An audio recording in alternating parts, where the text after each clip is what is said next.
chance to win the championship next week. It gets more and more intense with every passage of play. Good evening, everybody, all across Australia and around the world, and welcome inside the ice arena on beautiful Ghana land. Eric Balnar, hockey player Ryan Full, the president of the Adelaide Jokers, Justine Rufino, here to call all the action for you. And Ryan, Justine, the intensity's picking up every game. The crowd, even in this one, it's picked up a lot. Oh, well, 2 games already going to OT, split in half, 1-1. It's just getting bigger every game, like you said. This is going to be a big one, I think. This is pivotal. How's the atmosphere walking in here tonight? Oh, it's crazy. I mean, we've got banners everywhere. We've got masks and shirts, and everybody's screaming people's names, not always in nice ways. And it's like the intensity has just been up the ante massively. The intensity is there, and it has been like that from puck drop. Let's take a look at how these games have happened, because it was a 2-0 lead for the Brewers early on in game number 1, and then in overtime after the Xtreme clawed back, Harley Anderson, he won the game for the Brewers, made it a 3-2 scoreline. Both goalies made exactly 40 saves in that contest. Similar sort of story, 2-2. Xtreme had a 2-0 lead.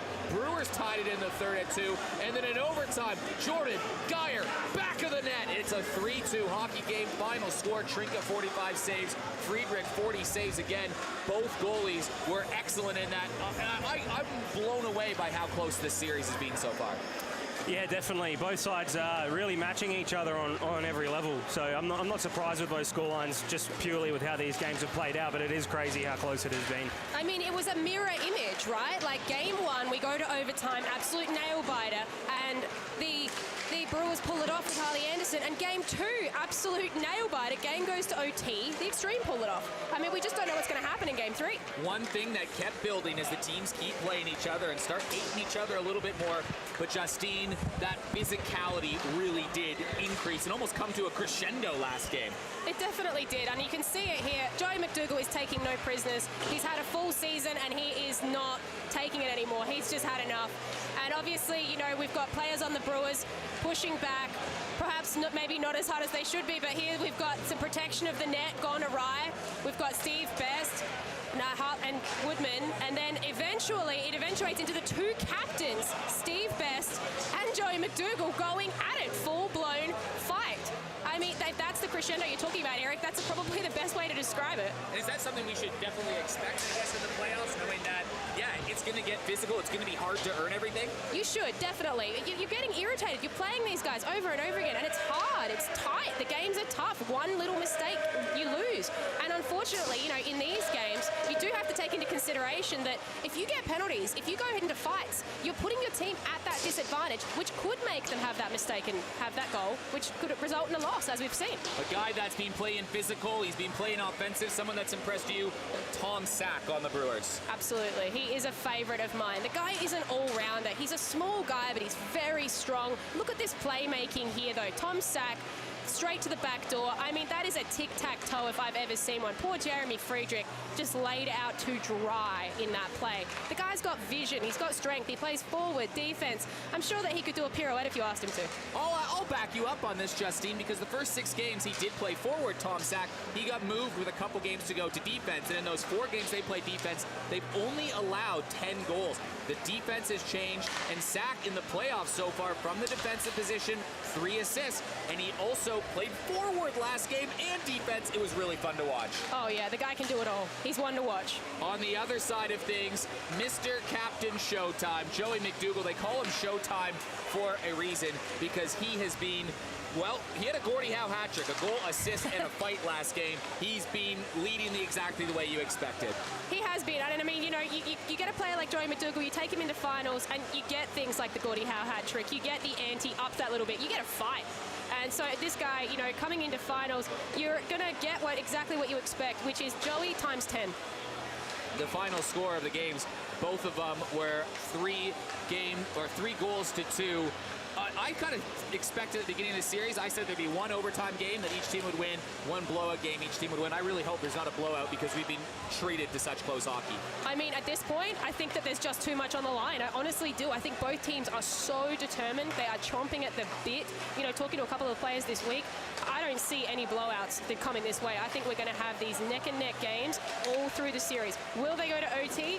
Not sure. Will we play 4 periods of hockey every time these teams face each other? It's possible. They've done 2 so far. Last game, the physicality did get ramped up, and we do have some injury updates. Jeremy Klein, he hurt his shoulder, so he's out in this game. Reggie Machos, who had an injury in game number 1, he slots back in the lineup, so it's great to see him. David Huxley missed game 2 because of an injury. He's back in the lineup for the Adelaide Xtreme. The big one for the Xtreme is their full strength except for one key player. Noah Maley went down awkwardly in the corner. He is out for this game.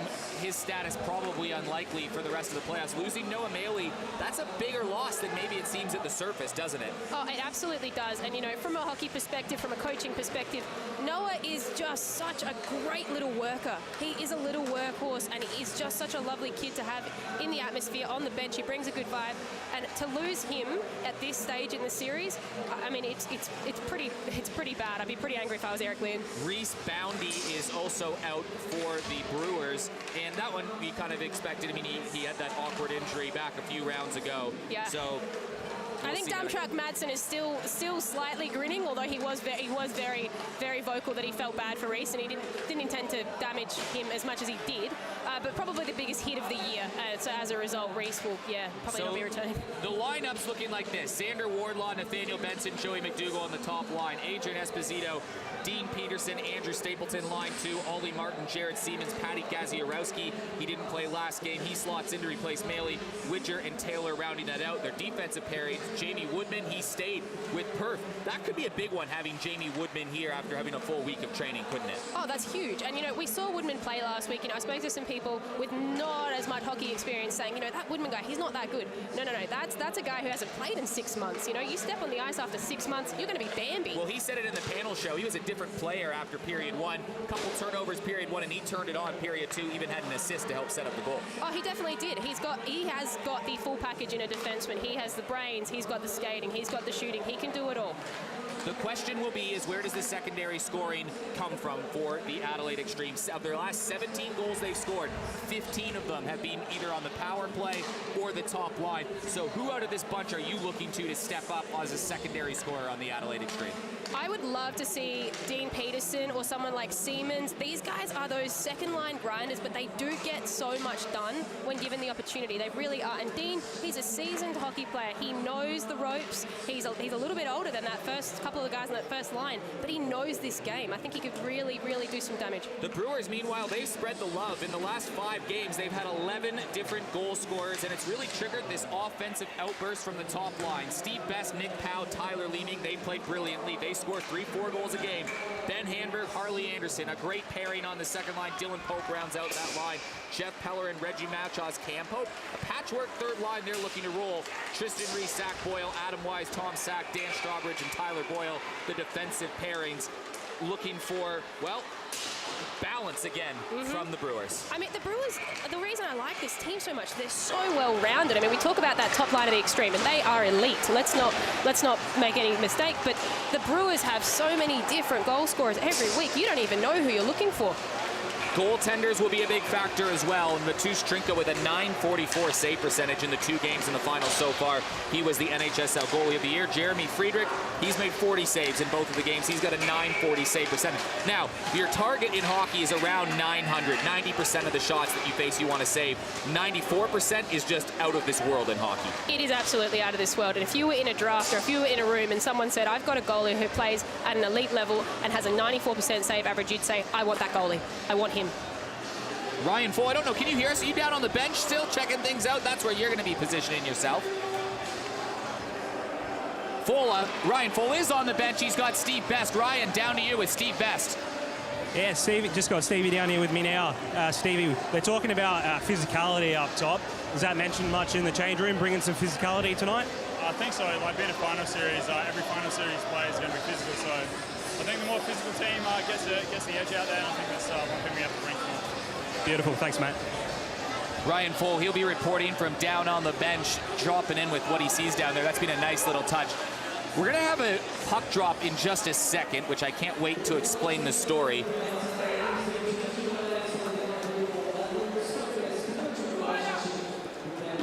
But But I think first we'll pause for the national anthem as we get set for Game 3 of the NHSL Finals of the Best of 5 series.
Well, this is one jonesed-up hockey crowd. There's a whole group of people, the brewery, they're calling themselves, the Brewer Army, that is here to support the Port Adelaide Brewers. And one of the coolest stories of this season. Do you remember when Andrew Glass used borrowed gear to play in net in the last game of the season? All his gear was stolen.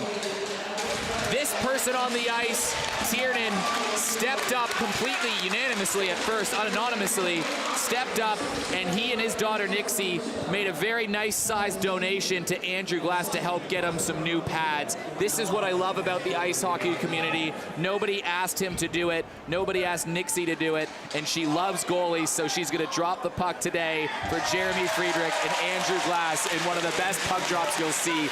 I love the ice hockey community for exactly stories like this. Tiernan didn't have to do anything. He didn't have to take it upon himself. He just showed up one day with an envelope and a gift card and said, hey, here you go. Thank you very much for everything you do, Andrew Glass. That was really cool. Ryan Full on the bench. You love hearing stories like that, don't you? Yeah, that's amazing, really. You never expect something like that, and I'm sure Andrew Glass was over the moon to hear that. Ryan, on the bench, can you hear what the crowd from down there? This is as loud as I've ever heard it. Yeah, I was actually just about to mention before, Eric, when you were talking about the brewery, they are very noticeable from down here, so that's going to be a big factor for this one as well, I think. So the players will be able to feel that impact, you think, for sure? Yeah, definitely, and they're already buzzing. They can hear it, and you can see them look up with a smile every now and then, so they know they've got them behind them. It's an interesting thing in a game. It's if you're the extreme, does this charge you up or does this make you deflated? Because there are several players who I've come across who have said, all the better for the other team, that'll just make me madder. That'll make me want to try harder. That'll make me absolutely livid. If this doesn't get you fired up, I don't know what will. It's a sold-out crowd once again, just as it's been all season long. And every game, these hockey fans seem to get a little crazier and crazier. This is about as wild as a crowd I've seen, even through games we've had here, whether it be the Adrenaline games or Bushfire Classic games or big games here. This is about as turbocharged of an atmosphere I've seen. So the goalies will have to be on. 17-year-old Matusz Trinka in net for the Brewers, 19-year-old goalie in net for the Adelaide Xtreme in Jeremy Friedrich. Joey Mcdougall, the captain, will head out and take the draw against one of the leaders of the Brewers, Nicola Powell. The series is tied at 1. It's a best of 5, and one team tonight will move one game away from winning the inaugural championship of the NHSL. Tyler Leeming, what a start to the playoffs he's had this year. Throws one in front of the net, but Xander Wardlaw in space. He's got points already. The playoffs, and he scores on the first shift of the game. That is unbelievable. Last game, Xander came out, guns blazing, and missed on Trinka. He has just rectified that situation in Game 3, and in games where they're scoring so minimally and it's going to overtime, this one is going to hurt early. Yeah, and the Benson-Wardlaw combo straight away as we start this game. That's pretty dangerous to start. Very much the Brewers game in the beginning. Zach Boyle straight in on the dump and chase, but the turnaround was so quick. On the very first shift of the game, we have a goal. It was a goaltending battle in game 1 and 2, and Nathaniel Benson going right back at Trinket again, and that one whistled a little bit wide. The crowd a bit pro-Brewers right now, it feels like, kind of less stunned right off the bat. The Adelaide Xtreme coming out, guns a-blazing. Dylan Pope chips it forward, and it's chipped out of play. Yeah, that's it, Eric, as well. It looks like Benson's really sort of taken all of this in, and he's buzzing early down here. Well, it's good to have him back in the between lineup. the benches, by the way. That's where that perspective is coming from. Draw will come just outside the zone. Big storyline has been secondary scoring of the Adelaide Xtreme. Well, right now they don't need secondary scoring because this top line of Mcdougall, Benson, and Wardlaw, the BMW line, is really buzzing out there. Working down low. Stapleton gets bumped off the puck. It gets chipped back to the point for Graham Charbonneau. Charbonneau has a shot blocked, and it goes wide. Chipping back down low, trying to carry it out of the zone is Tyler Boyle. Pope throws one to the center of the ice, and it goes back to Sharps. Charbonneau plays it off to the right side, chipped off the boards. David Huxley back in the lineup after missing game number 2. Good to see Hux back in, feeling all right. He'll be a key part. They have their full suite of defense for one of the first times this season, the Adelaide Xtreme. And it comes at a good time. Big rebound that Friedrich lets out off of Ben Hanberg, and the puck deflects out of play. It's a tough one for Benny. I mean, him and Jeremy have played together since they were kids, so, you know, you want to get that shot off, you do, but Jeremy's tracking his rebounds quite carefully tonight, I'm sure, and his defense are backing him up. That's a great rebound shift from the Pope, Anderson, and Hamburg line. They've been great all playoff series, and just to gain a bit of momentum from the Brewers there. Draw will come to the right of young Jeremy Friedrich. Reggie Machos, great to see him get back in the lineup. He took an awkward hit earlier. Tristan Reese shovels it left side. Zach Boyle through traffic, and Jeremy Friedrich sees that one all the way. And now the physicality ensues in front of the net. Yeah, Tatey's doing a good job of protecting Jeremy today, and there's always going to end in push and shove no matter what happens. Tom Tate, not one you'd want to mess with. A very good boxer, Tom Tate. Perfect defenseman. That's who you want defending you if you're a goalie. Skirmish for it off the draw. Jared Siemens dives on top, flicks it to the point, but it's kept in by the MVP, Zach Boyle, named the MVP of the regular season last week. Goalies have been the story early on. Jeff the Pest Pellerin chipping away behind the goal, and Jared Siemens flicks it out, but Ollie Martin is greeted by Tristan Reese. Siemens picks up the loose change and cuts up the ice. Swerves his way to the right, down low. Nice pass in front of the net. Ollie Martin was looking to bank that home. He scored a big goal in game number 1 to force overtime. Zach Boyle joins the rush. 9 goals in the regular season, tries to go up high, and Jeremy Friedrich had to make a challenging save. Ryan, on the benches, it has to be emotional down there. Yeah, it's pretty calm, actually, to be honest, Eric. No, yeah, it seems pretty calm at the moment. Both teams look pretty dialed in, so not much showing on any of the faces so far. What a shot, though. It even caught up under Jeremy's helmet in the chest guard. I mean, so close. Tom Sack fires one in on goal. That goes off a shin pad, and it's collected by Nathaniel Benson. Benson off to the left side. Joey Mcdougall chips it into the attacking zone, and it's gloved down by the versatile defenseman Tom Sack. Chip forward by Nick Powell. Swatting at it is Steve Besky. Finally swivels around and plays it back into the play, but a player was offside. Xander Wardlaw has the goal. It's 1-0 Xtreme. Early scoring is definitely not what we predicted, I think, but that's just because that's not what's happened these last 2 games. I think that early scoring is only just going to make this a little bit more intense. It's a good point. The first goal didn't come till the second period in game number 1, although Xander Wardlaw did have that breakaway, much like this game on the first shift. The difference is Wardlaw buried in this game. Benson slips in behind the defense, working around, swivels, finds some space. Mcdougall was lurking in front of the net, and he couldn't get a stick on it to try to bank it home. Fires one through goal.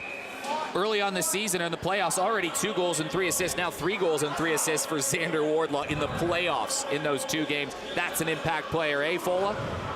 Yeah, definitely. He just seems to bring something to every game, whether it's a couple of assists or a big goal. It's just always something from him.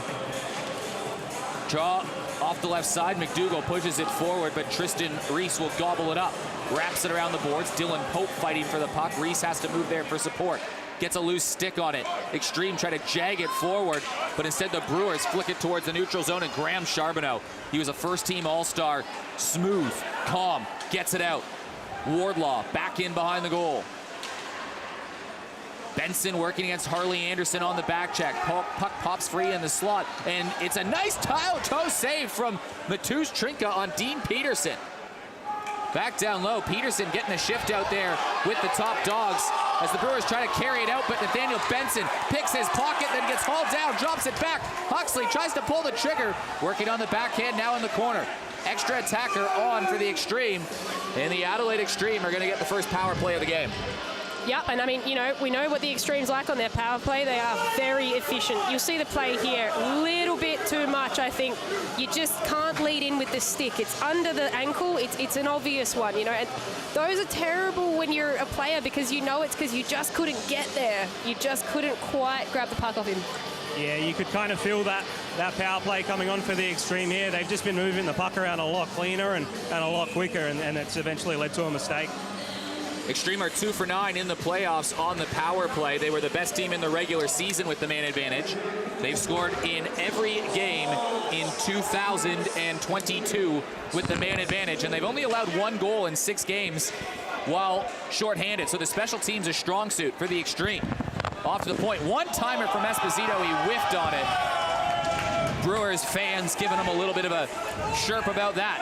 Esposito plays it back behind the goal and finally bolted out from Tom Sack, and that slips in behind the goal. Jeremy Friedrich will play this off to David Huxley. Over 250 AIHL games for David Huxley. He is an Adelaide legend if you've never seen him play before. Jamie Woodman, one of the stars of Team Australia, smooth skating out wide behind the defense. Woodman finds a man in front of the net, and Esposito couldn't bank it home. That is what Jamie Woodman can do to you. Peterson leads a man ahead. Esposito has that broken up. Now Woodman along the far boards, picked up by Harley Anderson and wrapped in behind the Xtreme goal. They've killed off over half of the first power play a game. Mcdougall, right side. Benson stops, tries to slurve his way through the defense. Mcdougall now battling in the corner. Back to the point for Huxley. Settles down the bouncing disc. Finds the overtime hero, Jordan Geyer, and his shot is blocked on this occasion. Geyer turning around, but he throws it and gives it away to Pope. Now Dylan Pope with a shorthanded opportunity. Big rebound in front. Geyer pokes it away. Brewers get their first opportunity. Mcdougall stretch pass ahead, and that's going to go for icing with 10 seconds to go on the power play. Xander Wardlaw just poked the puck into the net after the play. I mean, he's cheeky, don't get me wrong, but sometimes you can get 10s for stuff like that. Yeah, and the Brewers aren't too happy about it down here. A few cheeky little sticks and a few jabs at him after that one, and rightly so. Absolutely. Wardlaw is a player that commands a lot of attention, and now he's getting a stern talking to right now from Joey Mcdougall, and Steve Best has come for a chat, and this is just one-way traffic. Joey Rezick is just yelling just gave Xander Wardlaw a little scolding. Yeah. No, those are rules we have even in the lower leagues, in the lower ranks, 10-minute misconduct. Walking out of the zone, Jamie Woodman through the middle of the ice, through 3 defenders, and the puck just sailed on him. The penalty is going to come to an end. So the Xtreme go 0 for 1 to start the game on the power play. Now behind the defense and out of the box, Tyler Leeming. Leeming centering play. Man tied up in front. Best trying to get it. Geyer kicks it into the corner, but it's right to Nick Powell. Leeming off the near boards. Swiped at it from Benson. Mcdougall tries to get there first. Picked up by Benson. Finds Mcdougall, and Mcdougall will just corral this puck into the attacking zone. Excellent D work there by Jordy Geyer. Could have really saved Jeremy's bacon on that one. Puck now in the neutral zone. Xtreme try to get this going the other way, and it finally goes in behind the boards, allows the Brewers to get a full suite of players on the ice. Sack to Wise, or Boyle rather. Boyle spins around, tries to get the puck out of the zone, and Steve Best can't chip it out. Long shot in from the point. Mateusz Trinka fighting the puck just a little bit, knocks it into the near boards. kept in from Jared Siemens. No, it's not. It's called offside. The big difference I can see right now in the play is that the Brewers are looking for that stretch, what we call in ice hockey, a cherry picker pass on that far blue line. It's a long pass to a guy who's behind the D. Whereas the Extreme, they're breaking it out and it's clean and they're just plain old faster. Draw in the neutral zone, won again by the Extreme. They won 60% of their draws in the regular season. Just about 39% to be exact for the Port Brewers in this season. Attempted pass in the center, chipped out from Boyle. Gloved down by Graham Charbonneau and played to his defense partner, David Huxley. Huxley looking for a man up ahead. It goes off of Stapleton's stick and into the corner. Boyle plays it around the boards. Brewers a little on their back foot to start this game, but it's only 1-0. Entering the zone, Handberg, and oh my goodness! Huxley, freight train right into Ben Handberg. That's about as big as a collision as we've seen. Well, that is showing his experience, David Huxley. Dean Peterson on the loose puck. He's going on the wraparound, throws one in front, goes back to the right point, and now Handberg and Peterson behind the play, going at it. Handberg giving some shoves. Well, we talked about physicality at the top of the broadcast. A huge hit and then a skirmish after the play. Yeah, and an absolutely beautiful hit from David Huxley as well. He's just caught Ben, just drops his head for about half a second, and that's all it takes sometimes, and he's just not too happy with himself there. That is clean. That is shoulder to chest. Look at this. Perfectly placed. Perfectly done. You don't, if you play other sports, you might see that and think that is dirty or that is wrong or that is rough. That is textbook. That is what that is. And he's not happy. You can already tell. Peterson and Huxley have played together for a very long time, so anything was said about Huxley, I think Peterson would have taken exception to it.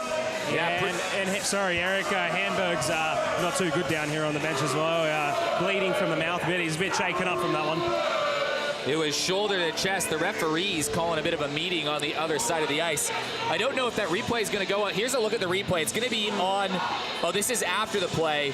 They're showing the replay on the video board here. I don't know if we have the replay of the big Handberg hit. That's what the crowd wants to see on the video board. Producer Brandon, let's go. Yeah, I think it was probably Ben wasn't happy because after getting hit right here, as you're about to see, I think Dean might have clipped him a little bit as well. You might hear a reaction from the crowd on this. Look up there, Fola. Awkward landing from Ben Handberg, but that was clean.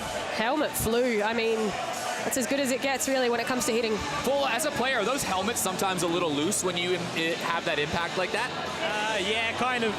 It might be because his chin strap's a little too loose as well, but his lid's definitely slipped off, and it looks like it might have even caught him in the face a bit. That's why he's bleeding right now. Just awkward landing with the leg, too. I'm glad that, I hope he's okay, so please give us updates. Ben Handberg, a key player, good guy.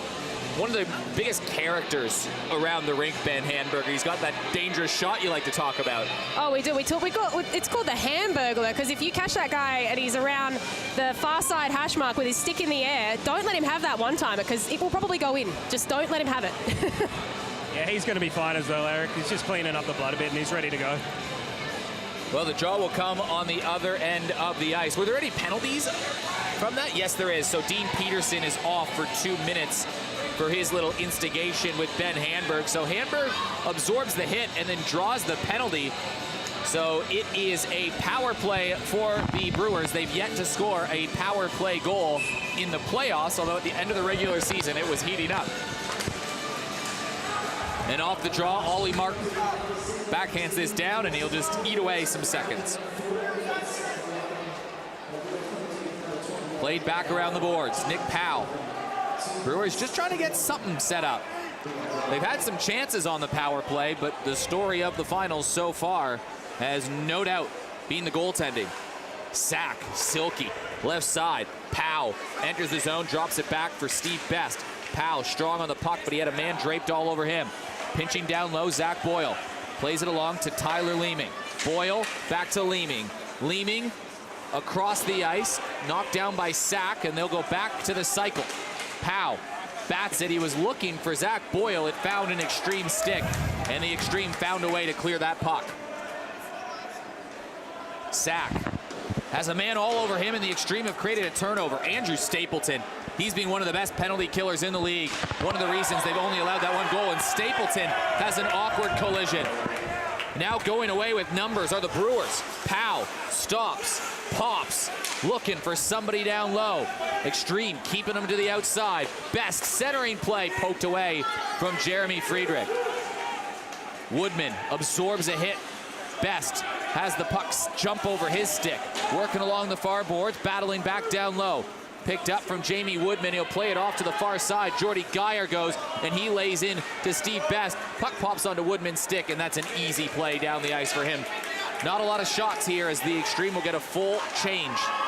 Xtreme are doing an unreal job on this PK so far. It's just the forechecking pressure from the Xtreme here as well. To start, you had Ollie Martin and Jared Siemens, and then Stapleton comes out and backs it up with another big shift as well. They killed about a minute of that penalty just to themselves. No, I definitely agree. And I'm just having a look down here because I think somebody might have played the puck after the play again. I'm just wondering to see if Joey Rezzik's going to be handing out any of the after the play penalties, because they're the worst. Out behind the net, Adam Wise. Still time to set up one last attempt on this power play, but the Xtreme are buzzing right now.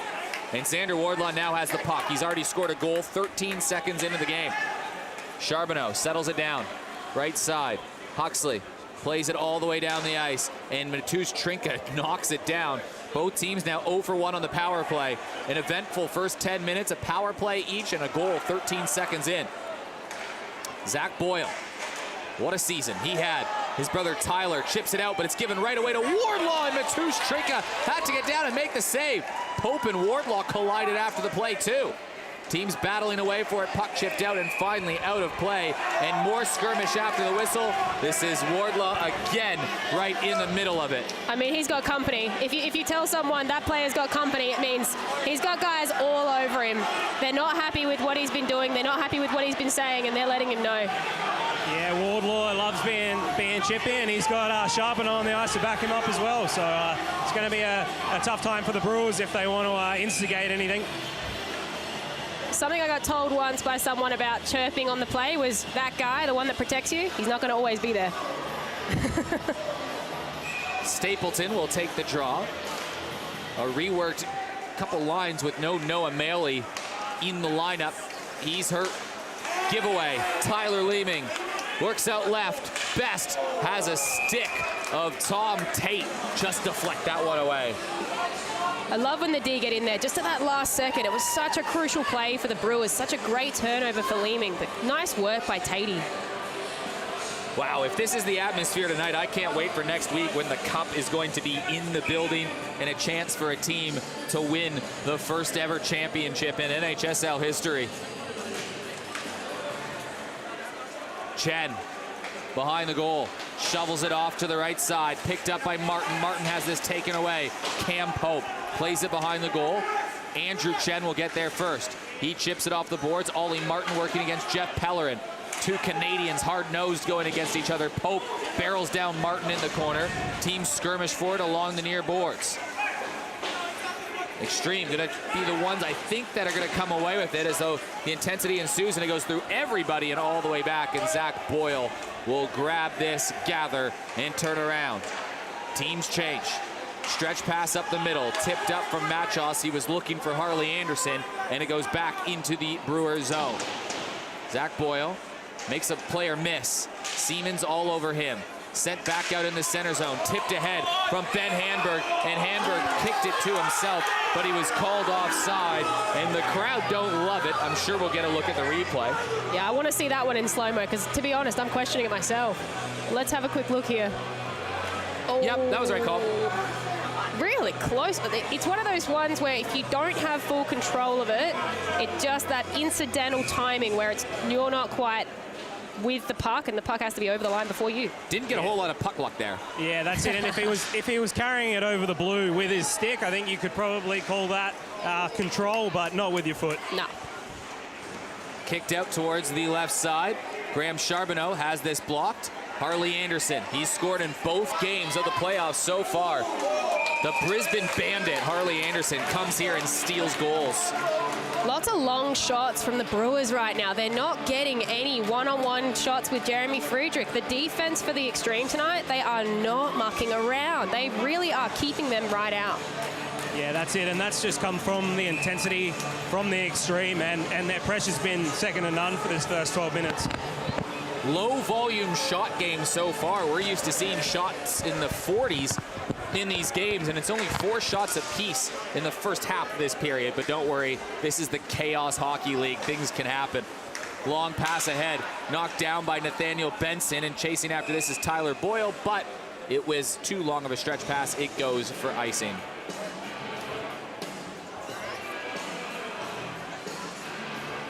So it's a Xander Wardlaw goal that has the Extreme up. That was 13 seconds into the game. Since then, pretty much dead even, although probably a bit more possession from the Adelaide Xtreme. Curious to see Huxley and Charbonneau. The guys that are in their 30s, they're a litlittle bit older. They're getting a lot of ice time right now. Are they going to keep getting a lot of ice time, or are they going to get tired?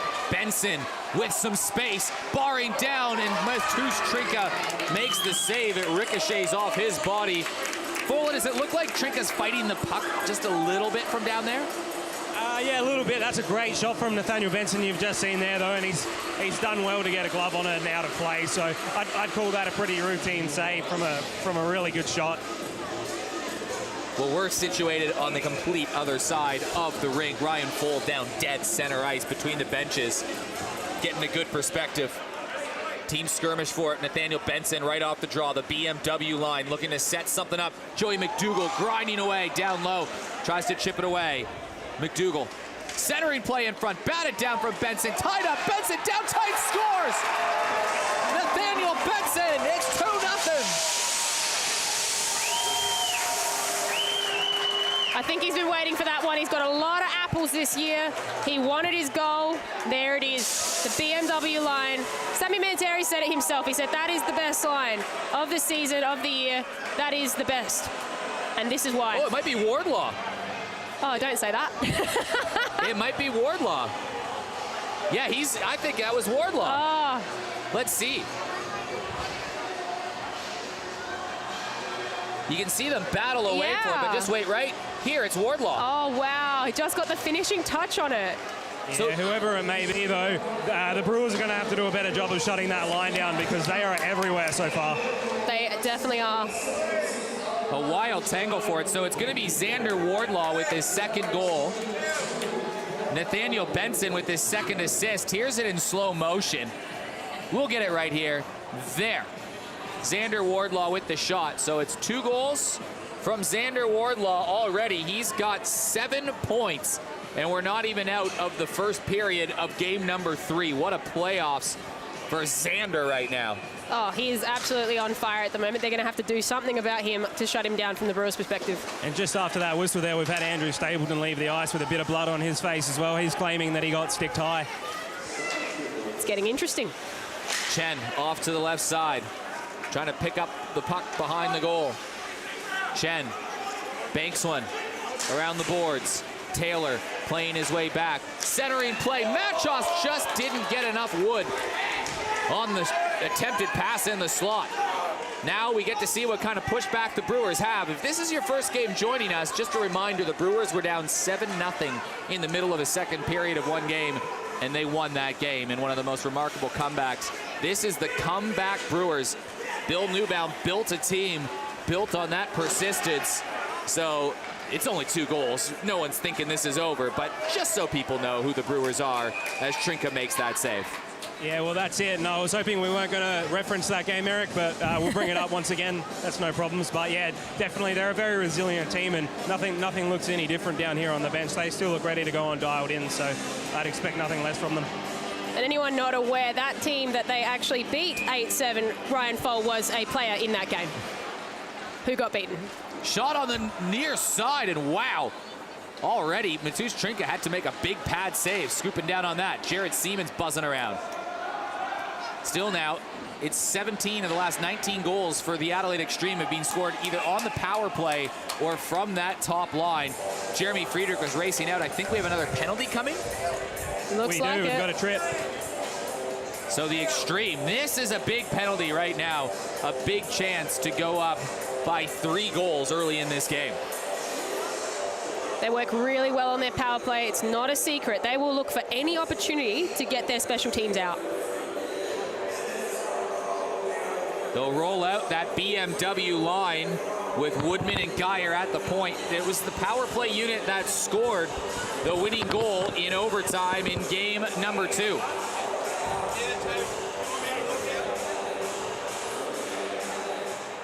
Battling back down low. Brewers try to grab it. Picked up at the left point. Geyer plays it across. Woodman through traffic, and Matusz Trinka tracks that well and makes the save. I think they're thinking they're going to chip away at Trinka. I don't think there is chipping away at Trinka. I think there's good opportunities and you take them. You simply do not chip away at a guy like Matusz Trinka. His mentality is just too strong. You've got to get your opportunities and take them.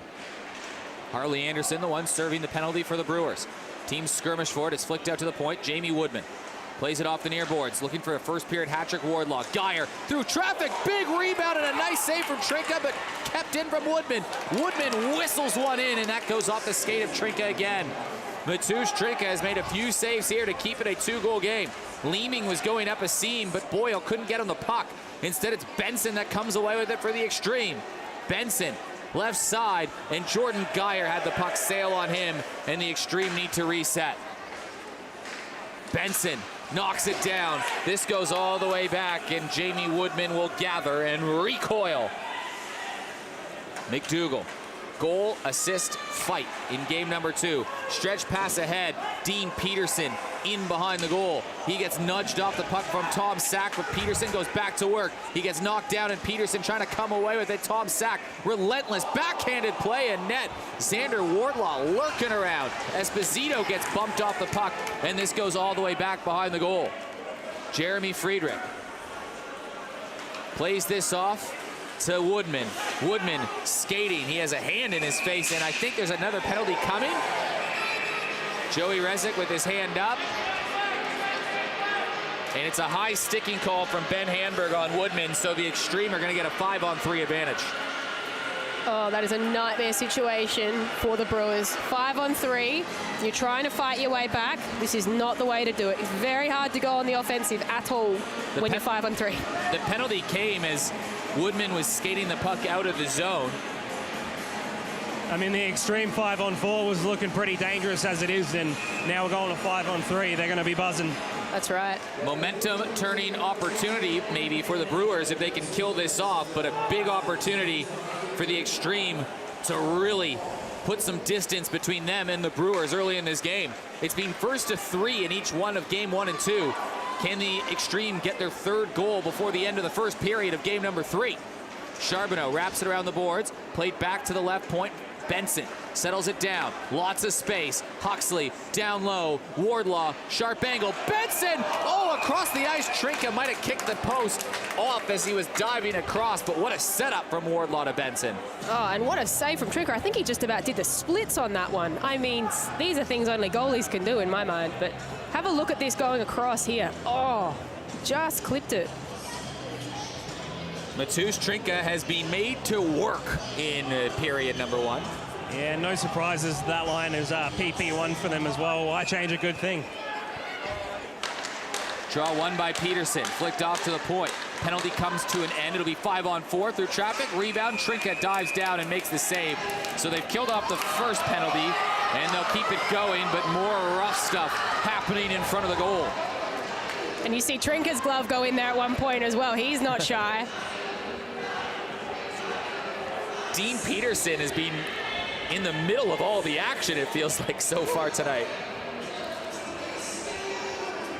Yeah, that's goalie protection 101. Someone comes up and clips the goalie's glove, you give him a shove. That is absolutely the rules. You play this game, you know, someone touches the goalie's glove, they could break their wrist, they could break their fingers. How's Zach Boyle behind the play, given the attempted trip? Anything to get him away.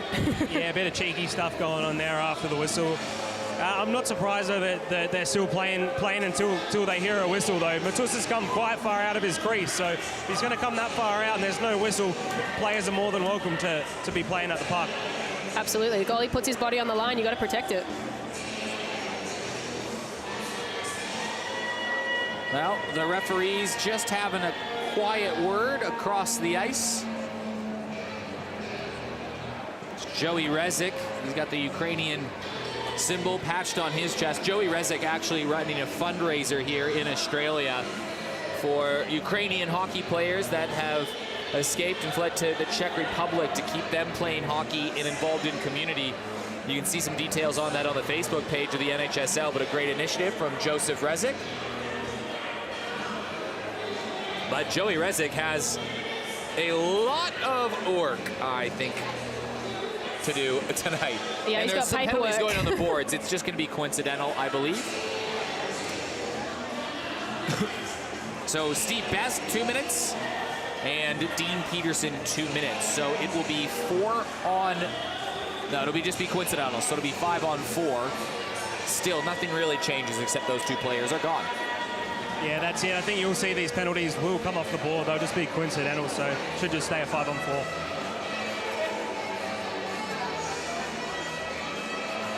Joey Rezik has now left the ice just to go have a word, I think, with the scorers directly.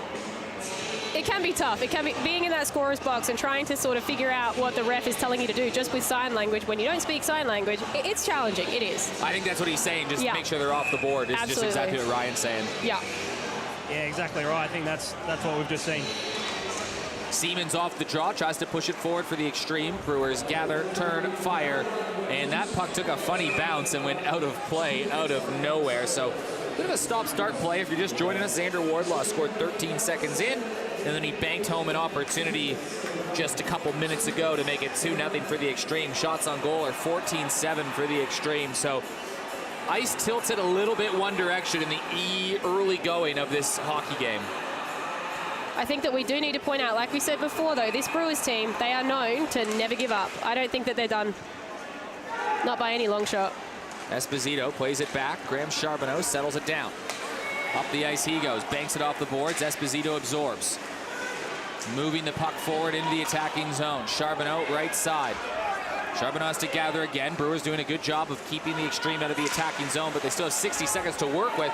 But now, while short-handed, Nick Powell in a dangerous area. Jeremy Friedrich gets the pad out and makes the save. Huxley settles it down. Charbonneau has the puck taken away from Boyle, but he regathers the puck and finds Esposito working up the wing. He drops it back to Martin. Martin centers one in, and Mateusz Trinka will just play this off behind the goal. Picked up by Tom Sack. Sack, long stretch pass ahead, intercepted by Geyer and resettled by the Adelaide Xtreme. Geyer chips it off into the right side. Teams will chase after this, working their way down low. Played back around the left, and it's grabbed by Jamie Woodman. Woodman off to the right. Finds Mcdougall. That gets bumped in, and that will be touched up behind the play as the penalty will come to an end. So the Extreme had a 5-on-3 opportunity, and they went by the wayside, so they're 0 for 3 in the first period. A rare sight from the Extreme. Benson looking for Mcdougall, who was racing in front of the net. Picked up by Handberg. Handberg battling away, working on the left side. Nathaniel Benson going to come away with it, and going off gingerly, I think, is Wardlaw, as Benson centered a play, and it goes back out there. So we'll have to keep an eye on that as Xander Wardlaw went off favoring an arm. Yeah, I'm not 100% sure what happened. It was when he collided with Ben Handberg, and I think he's almost claiming that he's been butt-ended or a six got into him somehow, but he wasn't happy with Handberg whatsoever. Yeah, they've had a few chirps today. It hasn't just been that. There's been a couple of things, but this is such a great opportunity. The Brewers have been doing this really quietly. They're making these really nice setups happen, but they're just losing out on that rebound at the end there. So we've got this great shot, and then we have a rebound with a really big gap in the net. They just need one more Brewer to jump in on that and finish that play. Battle for it off the near face-off, picked up by Jamie Woodman. Woodman has Pope run into him, and Joey Mcdougall will carry this out. Mcdougall plays it off the right side, and it goes all the way back in behind the goal. And again, more rough stop as Mcdougall having a word with Tyler Boyle. I don't think those two Tiger teammates will fight. They've had plenty of opportunity this season, Tyler Boyle and Joey Mcdougall. There has been a bit of back and forth with those two. These two are more likely to fight, Benson and Boyle. They're a bit more the same age. Draw will come all the way down the other end, though. Extreme have 2 goals on the board. They've got 16 shots, only 8 for the Port Adelaide Brewers so far. Big face-off, though, coming. Harley Anderson working against Joey Mcdougall. Won by the Xtreme, and the Xtreme will chip this out all the way into the neutral zone. Boyle skates his way back behind the goal. Intercepted at the midline and played back from Dean Peterson. Peterson was the intended recipient of that pass, but it goes off a body and right to Tom Sack. Sack plays it around the boards. Wise banks it back.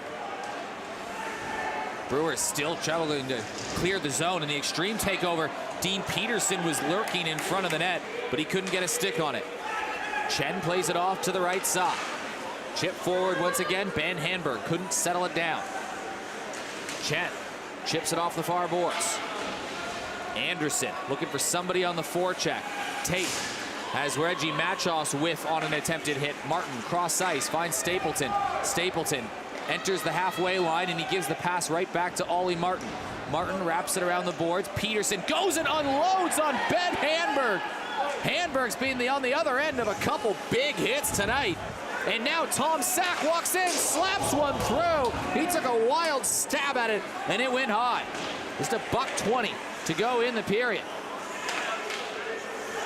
Jeremy Friedrich, I think, got hauled down after the play. He wasn't happy about that. Benson up the other end. Plays it right side to Mcdougall. The BMW line back on the ice. Mcdougall looking for Wardlaw lurking in front of the net. Best intercepts. He finds Leeming out wide. Leeming walks in behind the goal, and he tries to bank it off, and he'll give the puck in space to Steve Best. Finds it left side. Boyle, Reese, shot through traffic. Leeming stabbing down low. He got it off, and Nick Powell is down on the ice in front of the net. There's going to be a penalty coming to the Xtreme, but Nick Powell, this needs to be blown dead. Nick Powell is down. Well, this is what's going to happen. It's going to get shirky, it's going to get mouthy, and it's still going. Benson and Boyle are going at each other. Powell's on the ground. You know, and Nicola Powell, he's a seasoned hockey player. He's nearly 38 years old. I'm pretty sure that if there is something going on, it's bad, but we'll wait and see on this replay. Didn't get it on the replay there. It happened in front of the net, yeah. Yeah, it looks like it happened off of the play. I'm not sure if we'll get to see it. Yeah. I think it might have been just behind. We're trying to look for it here. I think that you can see the skate of that right player coming to the shot. That's, I think, where it was. No, there it is. Powell's still up. Graham Charbonneau, his stick. Must have been. Well, Nick Powell's mic'd up tonight. Every time we've had a player mic'd up, something interesting has happened. So the Brewers have been outplayed in the first period, but they do have a power play late in the first to try to get some momentum. They've already killed off a 5-on-3, so the Brewers have weathered a storm just a little bit. Yeah, sorry, Eric. Nicola Powell's all good to go down here. He's sitting on the bench. He's taken a stick to the face and bitten his tongue on the way down, so that's why he's shaken up. Steve Best works his way in, trying to play it forward. Glove down by Leeming. Back to the point. Zach Boyle works his way to the center of the ice. One-timer from Sack, and Jeremy Friedrich had that guide into his chest. Great player there by the Brewers, and for the first time we're seeing Harley Anderson, and this is why we're still there in front of the net. Harley Anderson was dead center in front of Friedrich on that play. He was ready for that rebound. That's what we want to see from the Brewers, those setups with that guy waiting in front. Yeah, that's it. This is an important face-off for the Xtreme here. Been such a good period so far. They'd hate to see a goal here and split the lead in half. Won by Anderson cleanly. Boyle. Left side, Sack, he's got a shot to Boyle. One-timer, scores!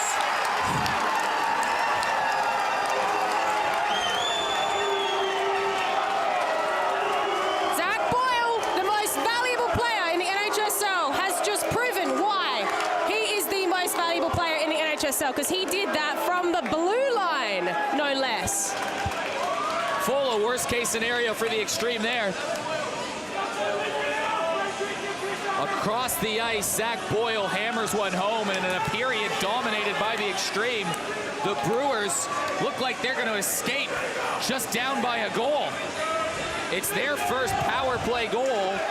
The Xtreme were 0-3. Brewers 1 for 2. As the seconds will peel off here, Brewers may be looking for another one. Wardlaw gets it. The Breweries are erupted. On the left side, Benson fires one through after the buzzer. Well, that is a momentum-changing goal from the Brewers. The Extreme dominated the period, and it's not. This is a long hockey game, my friends. It is so important that they scored that goal. It is so important that they were able to stop Jeremy Friedrich from having a goose egg going into the change room. He needed to have a goal scored on him, and it was. Ryan Fole's going to go down on the ice. I think he's going to try to grab an interview. He does have it. I hope it's the goal scorer. Oh, great. Ryan Fole, let's head down to you on the ice right now. Yeah, thanks, Eric. Zaki, big goal there at the end to split the lead in half, but it seems like it was a period dominated by the Extreme. What's the difference so far? Oh, they're just outplaying us. We're being a little bit too passive, I think. So I think in the next period we're going to come out with a lot more energy and just pressure them hard. Don't give them time. Yeah, and that BMW line that they talk about seems to be firing right now. What do you got to do to stop them? Look, just be tight defensively. We got to stop getting them so much space coming out of the zone, especially in our zone as well. Well, the power play goal to end that period there, split the lead in half, so you're on the right track already, so good luck, bud. A 2-1 lead for the Adelaide Xtreme, not the Brewers, as per that graphic. But hey, in the intermission, I had a chance to catch up with Jamie Woodman and Nicola Powell, one from the Brewers, one from the Xtreme, just about their experience so far and what a wild game it was. It was one of the most candid conversations we've had yet on the In the Slot panel show. So let's throw to that, and then Eric, Justine, and Ryan will bring you back with period 2. We'll see you then.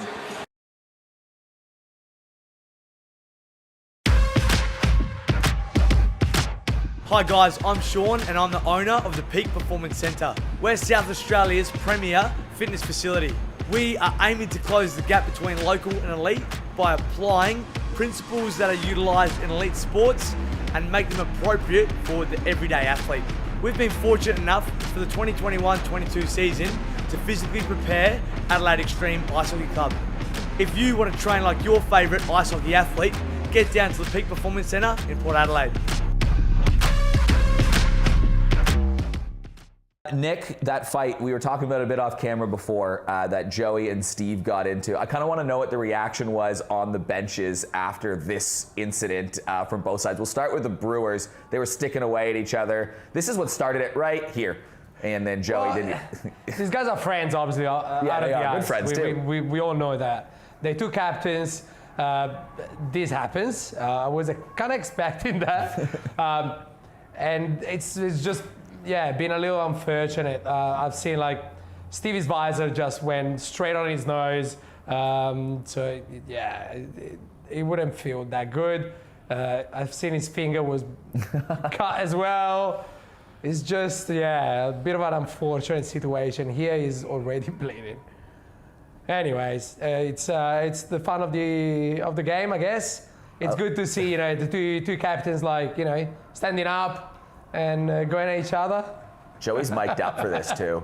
Yeah, I cannot wait to hear that. He's mic'd up for this. So this is, because that Steve Best mic'd up video from the week before was really cool. Hilarious, man. We're just, attaboy, attaboy, attaboy. That's all he's saying. But this one is going to be next level with Joey. What was the reaction of the Xtreme bench or going into the rooms right after that? Because not often you go into the rooms right after a fight. Oh, yeah. I think it got so worked up, right? You can kind of hear him chipping away at each other stick on stick, and then it got more and more and more. They're two guys I think who care so much about it. It wasn't petty or anything. It was just pure passion kind of thing. So it was cool. And in the room, you could just kind of feel it. Hey guys, let's not get drawn into this. It's such a close game. You watched it out there. So it was really, really cool to be a part of. But rough. What's this I hear about a glove, Nick Powell? Joey McDougall's gloves. I didn't really notice that because we were in the downstairs, and there are two different change rooms. So when that thing happened, also we were coming. I was sitting next to Stevie, that was getting medicated. Yeah. So obviously, I wasn't part of that. That thing has been addressed in the change room, and there's gonna be obviously repercussions. But a mystery man, a mystery person. I'd rather not. We won't. But for those at home, because it did become a storyline pretty quickly, is that Joey McDougall's glove ended up filled with water magically before that. I'm sure Joey loved that. It didn't go down well. Kind of came in, we kind of saw it get thrown, and he just held it and you're no. No, and he literally turns it a bit, and it's just wasn't a happy camp, to say the least. But, I mean, look, probably unsportsmanlike, but also like that's going to go down as like an epic story that's just going to be told. But it just like this is just kind of speaks to the passion though of the series that's going on, and especially people get caught up in those moments, right?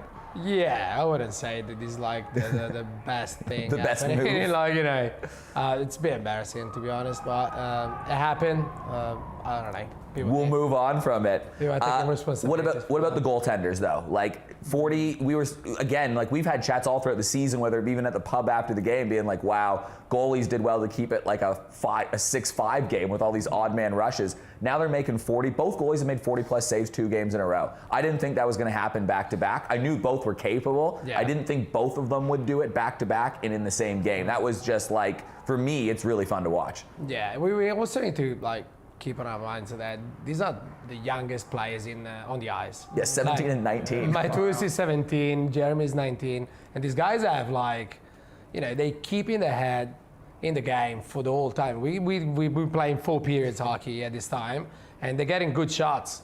And dude, Matus is like, it's a kid. I've seen him every day. He works with me as well.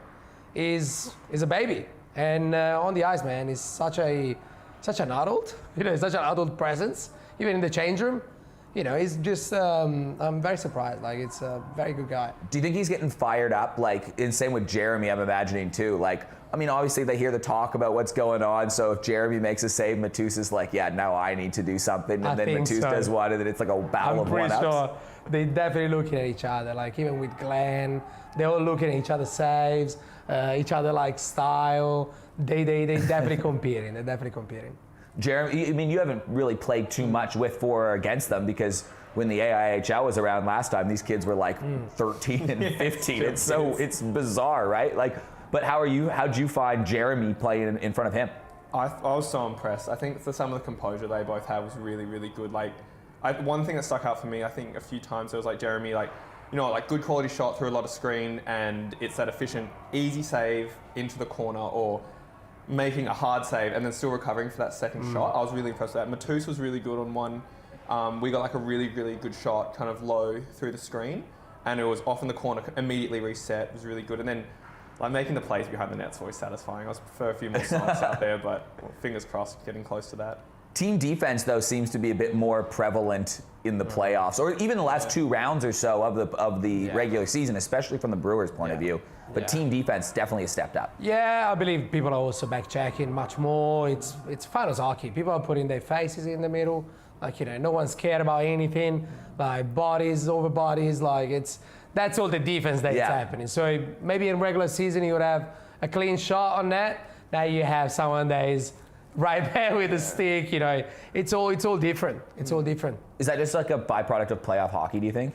100%. I think people get so much more bought in. Like that kind of quality of back pressure where like if I'm taking a 2-on-1, I don't see like one forward off in the distance hopefully helping me. There's 2 guys already back and I'm like, take this guy, I've got him. And having that much more buy-in was just, it made it so much easier to play D on. So I think it kind of showed like obviously in the score as well. Like there's so much more pressure just on each player to kind of make a play. Yeah, and it's weird too because I actually think like even game 2 was almost a bit cleaner defensively and goaltending than game 1. Like game 1 still had goalies that had to make ridiculously wild saves, diving across, flopping around. Whereas game 2, someone was like, oh, the goalies weren't quite as good. I was like, I don't know if they weren't as good or it was just like they didn't have to make as many spectacular saves, right? Like there's a big difference in the two because, and the goalies probably helped themselves in that. Yeah, we also been playing all year round. So at the beginning we were like kind of shaky. We didn't really know each other. Now we teams. Like it's actually like Xtreme as a style of play. Brewers, you know where they are, what you're gonna expect from them. So it's like, that's why I also like it's getting better. You know, the quality of the game is actually better. And they're so different, like the Xtreme and the Brewers in so many ways, right? But then, like in game 1, the Brewers were just like the tiniest bit better than the Xtreme. And in game 2, the Xtreme were the tiniest bit better than the Brewers. And that's why it's a 3-2 overtime game. And it's just wild, right? The emotions of playoff hockey, it goes in swings, no more than maybe this play where it was a delayed call in the attacking zone. And then all of a sudden, I don't know how this happens. It's just like a pass around the boards that just gets chipped out towards the point or something like that. Right here. Yeah, it's just a pass to the point. Was that you? No. Definitely not. I was watching from the bench. I had a heart attack during it. Did it look, like where I was standing down in the corner there, I thought that was going in. Like I was like, oh my God, this is actually about to happen. And then seconds later, off 2 posts and in, like Xander just nailed that post as good as you could do. So did you think that was going in from your perspective? 100%. I thought it was going in, actually. I was on that side of the bench as well. I was like, dude, I'm still like shaking from this. Oh my God. I saw it come off the boards and I was like, ooh, that's not a good bounce for us. And then it just kept going. I was like, that's a really not a good bounce for us. Is that Tom Tate just breathing a sigh of relief right there? Like, oh my goodness. Yeah, that I was thought for so sure. close. So close. How did that not go in? Wow, a goal like that should never happen. I'm just amazed that literally on the next sequence of play, a goal happens, right? And that's what it's taken. It's taking like maybe a subpar change or just like a guy a little bit of a step behind to That's give where people, you lose the focus. right? Yeah, we lost the focus there, and bad change, and see you later. Like that also happened like the game before, right? When David Huxley had that big turnover at the point, but then he dives down out of nowhere and like swats it forward and it goes the other way. Like it's I think happening. that's more like the skills of Hux being in the middle, because that was a really smart play from Stevie, but obviously Hux knows Stevie. He saw what was happening. I think that goal, it's kind of similar to that one that we scored after me and Tomek and Harley, because they probably had the similar situation. And to tie the game, literally on a nice like 3-on-2 that took awesome far passing. bench, weird change, and we go, That's actually a great call. It's literally a mirror. It's just happened in opposite. That side of the ice as well, going down on that end. It's so weird. I don't know. Yeah. It's been a fun first couple games. I can't wait for game number 3. Jamie, you actually are sticking around for the whole week. Your family's coming down, right? Yeah. Or coming over on Tuesday, so we have some family time then, so it should be pretty cool. That's awesome. And they'll obviously like come to the game on Friday night. Yeah. And Get a little earmuffs on Lola, have a little beanie on her, it'll be awesome. I love it. Just the extreme colors for Lola. Let's go. Cool, actually, I mean. You did though say to me, because we caught up on Saturday, and you said, I'm just going to live the life of a pro athlete this week, man. Yeah. What does that mean?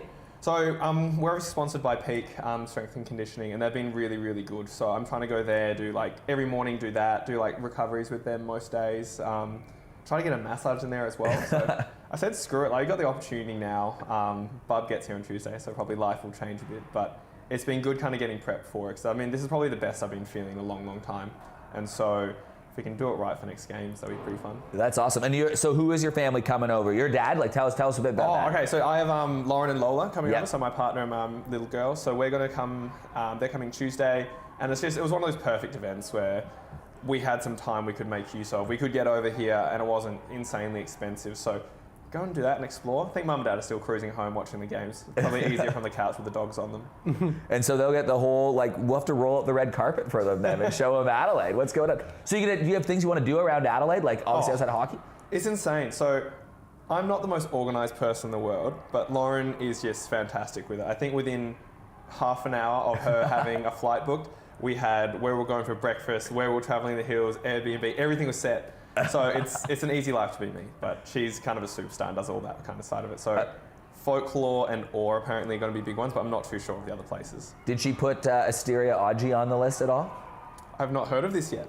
I've heard of this place, is an unbelievable restaurant I've heard about before. Nick, you know a little bit about the restaurant. I know a little bit, yeah. You're more than welcome. I'm not going to poison you. I mean, I heard I had lunch with Tomek today, and he could not stop talking about it, so I'm convinced. Nice. I'm keen to come.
Yes, and welcome back to Game 3 here at the Adelaide Ice Arena. I'm in the grandstands live with the brewery, the Port Adelaide Brewers fan club. And I've got Jonty with me, the leader of the crew. Jonty, talk me through it. How did all of this come about? Who do you know? Who do you know with ice hockey? Like, how'd you get into this? Came here about 5 weeks ago now. Huge fan of Mcdougall Trinket, down there, #1 king. Massive shout out to Macca Bristow. He got us involved, so we're here. Go the Brewers. Beautiful. And now talk me through it. So Eric tells me earlier in the week that he was going to give you a shout out on our In the Slot show if you organised a name and got everything ready. How'd you come about that? I didn't come up with a name, but Jordan came up with a name. Jordan. The Brewers crew on Instagram. Follow us. Follow us. That's it. We'll give you a plug. So what was the official Instagram name of that one? Brewers crew. The Brewers crew. The Brewers Army. So officially, it's the Brewers Army. So get around the Brewers Army on Instagram. Just chaos, absolute scenes. The brewery going crazy at the hockey games, making it a great atmosphere. Eric Ballna, Ryan Folt, Justine Ruffino calling all the action. Xander Wardlaw scored twice. Zach Boyle scored late. There was a goal 13 seconds into the period. There was a goal with 13 seconds left, and that is how it all happened. And the crowd going crazy. Justine, what'd you make of that first period? I mean, you know, we saw a lot of control from the Xtreme, a lot of good defensive work, both from the Xtreme and from the Brewers, but really that last goal, that Zach Boyle from the outside, one-timer, it just changed the whole momentum. The Xtreme had so much control, and then all of a sudden the energy has shifted. It should be an intense second period. Zach Boyle, the MVP, striking late, and we have ourselves a 2-1 hockey game here at the Ice Arena on beautiful Ghana land. Ryan Folt asserting his position back between the benches, but how great is the brewery? Oh my God, they are so passionate. Big shout out to Twisted Zen. They handled all the merchandise within 3 days. These guys had 20 shirts, 20 masks. They are completely merched out, and they love the Port Adelaide Brewers. Yeah, that's it. They're absolutely loving it up there, and it's good that the Brewers were able to get one late there and give them something to cheer about. Let's see if they can start this one off strong. Harley Anderson versus Joey Mcdougall, two good friends, will take the face-off to start it, and let's see what story we have unfold for us in period number 2. Tristan Reese plays it around the boards. He finds Zach Boyle. Boyle stretch pass goes off the rear end of Nathaniel Benson. Benson trying to maneuver it forward. Joey Mcdougall gets barreled down by 2 different Brewers players. Team has to get back on side. Finally, the Brewers clear, and David Huxley pounds us back in behind the goal. Grabbed by Zach Boyle. Stretch pass ahead. Siemens knocks it down. Played over by Huxley. Left side. And now Benson in all alone. Mcdougall Trinket shuts the door, and the brewery goes crazy. Oh, he's got his fans, that's for sure, and there is a reason for that. Mcdougall Trinket taking control of the play once again. Trinket early in the game gave some acknowledgement to the crowd. There's on the other end of the rink, we're right behind the brewery, so we can hear their every breath. But there's a big contingent of Xtreme fans down on the other side, not as colorful, but they get loud down there. It's a nice little division between the two stands. It feels like a real barn atmosphere right now. Oh, it does, and the passion is there. You can hear it. Siemens on the draw. Gaziorowski tries to get there for support, but Tyler Leeming, no shoulder pads on that man, tries to barrel his way forward. Steve Best on the left side. Siemens over him, and it's picked up by the Xtreme, and they knock it into neutral territory. Steve Best finds Tom Sack. Sack looking for Powell. He drops it off to Leeming. Leeming down low. Powell in tight, goes up high, and Jeremy Friedrich, what a save!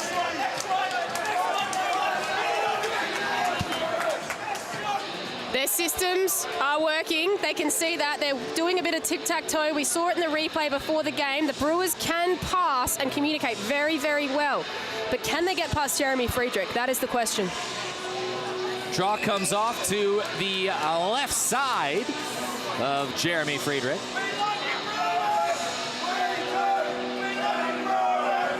Nick Powell taking the face-off.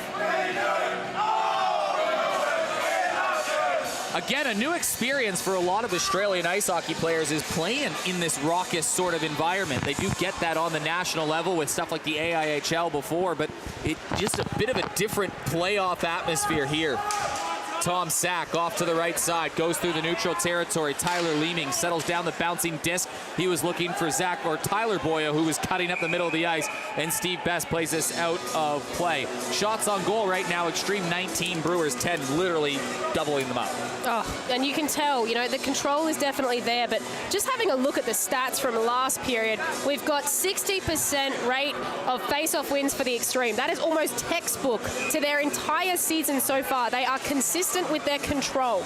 That is what's going to win them games.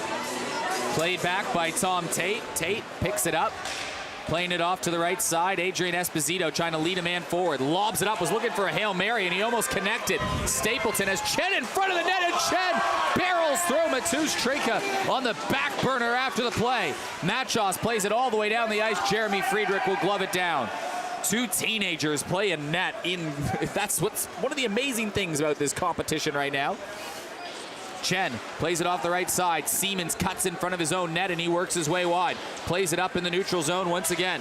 Played forward, grabbed by Tristan Reese, who banks it in behind the goal, and grabbed by Jeremy Friedrich, who will settle it down, but all over him is Jeff Pellerin. Harley Anderson moving his way down low, trying to keep the forecheck alive. Finally swatted out by the Xtreme, and now they'll be off to the races. Brandon Taylor skating after this. Tristan Reese angles him off the puck. Aaron Widger there in support. Brewers finally chip it out of play. Tom Tate can't keep the play alive, and he plays it back in front of the goal. Tristan Reese, right side, grabbed again by Machos. Machos in, and a huge hit at the center line. Graham Charbonneau welcomes Dylan Pope to the game. I'll tell you what, we're going to have to get a hit compilation going in these highlights, because there's been some doozies in this one. Left side, Handberg, shot on goal, pad save, Jeremy Friedrich. Pope whiffs at this, Henderson can't hold the line, and now it's a 2-on-1 going the other way at the Xtreme. In space, Showtime McDougall, Matusz Trinka, what a save! Wise can't clear the zone. Wardlaw shovels it back forward, and now it's a 2-on-2 going the other way. Harley Anderson has this deflected off a body and in the corner. Graham Charbonneau angles his way off the right side. Now in the slot, Handberg down low. Jeremy Friedrich makes the save.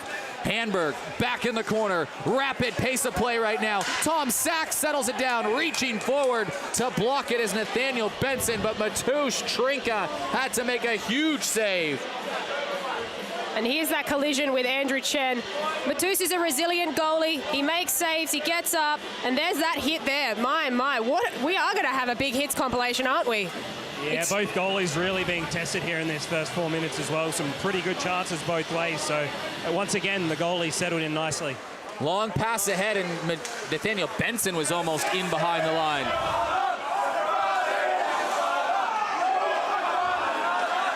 Back down the right side, Tyler Leeming knocks it down, finds Steve Best.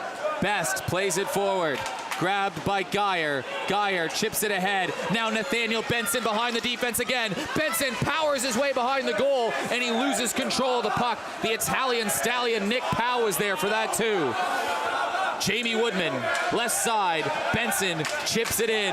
Tristan Reese settles it off the goal line, plays it around, funny hop off the boards. Wardlaw spins and fires, and it's lobbed in behind the goal.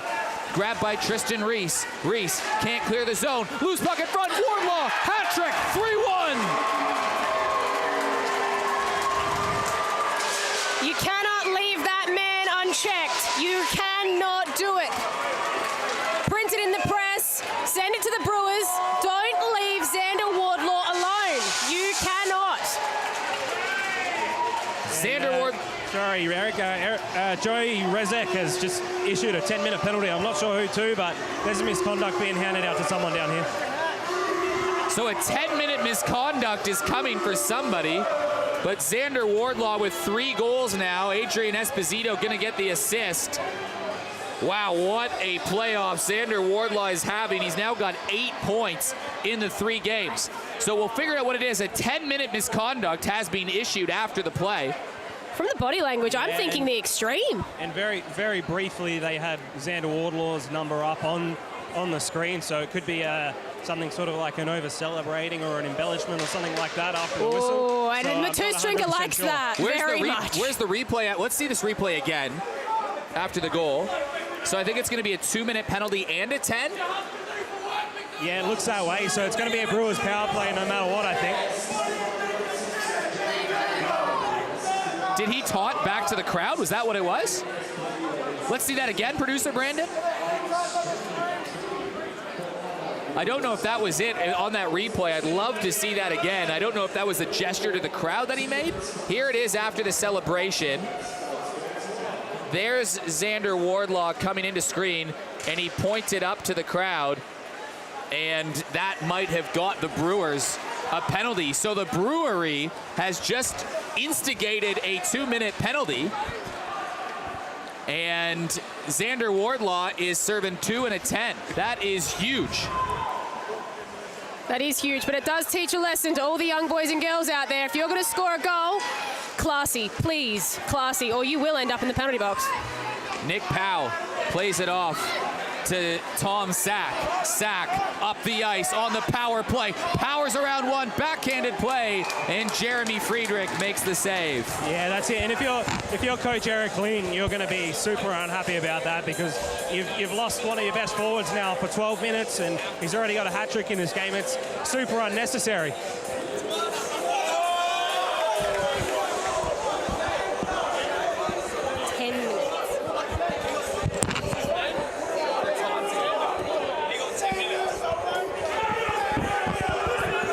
So the draw off to the left side. The crowd getting absolutely into this game right now. The Brewers play it off to the left side. Powell playing it around the corner. Charbonneau tips this up but not out. Sack powering his way to the front of the net. Puck settles on Steve Best's stick. Best plays it back behind, looking for Leeming. Leeming down in the corner. Huge power play opportunity right after Xander Wardlaw had his third of his game. Zach Boyle, centering play, tipped out and finally cleared out of the zone. I mean, it is worth mentioning, last time Xander Wardlaw got a hat trick, it was not a game the Xtreme won. I don't think the Brewers are done. We're not even halfway through this game, and they have been energized by their crowd, their support, and they've definitely come back with a bite. Xtreme have outplayed the Brewers so far, but it's still only a 2-goal game. Can the Brewers get something going on the power play? Woodman battling his way down low. Tyler Leeming strong on the puck. Leeming gonna come away with it. Chips it out to the left point and it goes over Steve Best's stick and all the way back down into play as the penalty's gonna come to an end. Entering the zone, one last chance for Boyle. Boyle centers one in front. Jeremy Friedrich was diving off to his right. Hanberg down low, playing it back, trying to chip it forward. And now it's played away. Here they come. Down on the left side. Here comes a shot on goal, and it's steered away from Trinka as Wardlaw takes a tumble, and the Brewery goes crazy. Woodman turns his way down low, rebound in front, Matthews Trinka, what a save! How did he keep that out? Geyer again, Trinka, Wardlaw scores! 4 goals from Xander Wardlaw, and he's feeling the love now. And these are the questions we asked beforehand. Does the crowd going against you, does that energize you, or does that deter you? And I think we have the answer from Xander Wardlaw. So I should clarify, it wasn't a 2 and a 10, it was just a 2-minute penalty that Wardlaw took for making a gesture to the crowd after the 3rd goal, and he gets back on the ice and he scores his 4th of the game, and now it's 4-1. Right, Ryan, what's the reaction on the bench? Very unhappy. A few hats thrown out on the ice because I believe some people in the crowd thought it was a hat trick, but yeah, Brewers players not too happy, and they're just slap-shotting their hats away, and yeah, not happy at all with themselves right now. It's Wardlaw's 4th goal of the game. Unbelievable. It's the Xander Wardlaw show. 9 points so far in the playoffs. We're in period 2 of game 3. Brewers now well and truly on the back foot. All the way back down, Jared Siemens picks it up. Xtreme, play it around. picked up by Ollie Martin. Martin chips it out, and now it's a foot race for it, and it might be won by Kati Gaziorowski, and he tips it back forward after Trinka had to come out. He saw his defenseman was in a bit of trouble. Played back down. Brewers just struggling to get settled at the moment. Back behind the goal. Chen, left side, kept in by Leeming. Leeming chips it ahead, and this one goes all the way down, and that will go for icing, so the Brewers will have an attacking zone face-off. This is definitely one of those moments where the Brewers are going to have to regroup. They have to settle and regroup, because right now they're chasing the tails a little bit. They're in a bit of a grievance mode, but they need to get through that, because right now the Xtreme have got a lot of control. Yeah, that's it. They definitely need to settle down, especially when Xander Wardlaw's on the ice, because he's creating havoc out there, and it's actually distracting a lot of the Brewers players, and it's taking away from their game. So it's important that they reset here and not worry about Xander Wardlaw too much. Esposito plays it back behind the goal. Stapleton chipping away at it. It's played around in the corner, and now Esposito back on the forecheck. They don't need secondary scoring when Xander Wardlaw has 4 goals. Unbelievable performance in this one. Stretch pass ahead. Stapleton plays it around. Picked up by Dean Peterson in the corner, working against Tristan Reese. Peterson gets bumped off the puck. Stapleton, or Esposito rather, throws his body around. Tristan Reese will scamper for it and play it into the neutral zone. Charbonneau plays it around. Charbonneau working his way wide, smooth skating. Charbonneau has it go all the way up the ice, and Charbonneau's going to go coast to coast. Walks in, Benson tipped forward. Wow, what an effort from Graham Charbonneau. Benson behind the net on the backhand, turns, fires, Trinka gets down, and he makes a save he had to make. Very well done by Trinka on that one, and Benson was barely upright by the time he got that shot off. He was put down real quickly. They're not having anybody standing up around Trinka anymore. They've just eliminated the opportunity for close-range shots. Ryan Full, what that rush looked like from Charbonneau, he literally trucked 2 guys as he got his way down the ice. Yeah, well, it all started from in the defensive zone. He really got his wheels going early, and then it's pretty tough to knock a guy off the puck of that size, and he uses his size so well as well. So, yeah, that was beautiful to watch. All Adelaide Xtreme at the moment, but the Brewers, again, the team that just keeps coming back. So stay tuned, because you feel like a charge has got to come from the Brewers here. And now Dylan Pope might try to lead the way. Pope works his way down low, working against Jordan Geyer. Geyer bounces off him, and he takes a tumble. Pope on the backhand, chips it forward, finds Handberg. Handberg tried to poke it on the doorstep, and the Xtreme will clear the zone again. 4 goals in a game was scored by Johan Levesque in that 8-7 loss. That's the most we've seen in a game. Xander Wardlaw won the point title, had equal most goals, so he's just elevated his game even more in the finals. And this is where you see it. In finals hockey, that is where you see what players are really made of. And that is definitely evident tonight in Xander Wardlaw's game.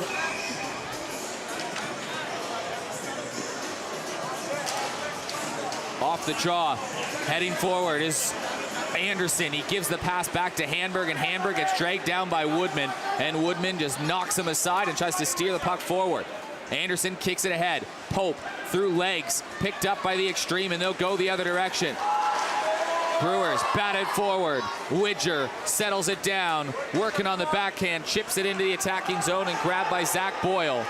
Boyle works his way left, stretch pass ahead, gets in behind everybody. Frieder at the moment, tipped up to the right side. So Xander Wardlaw just had a nice pass to Nathaniel Benson moments ago to make it 5-1. Wardlaw with 4 goals, and now the Xtreme chip it away.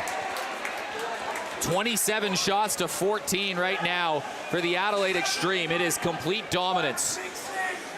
Teams battle for it in the corner.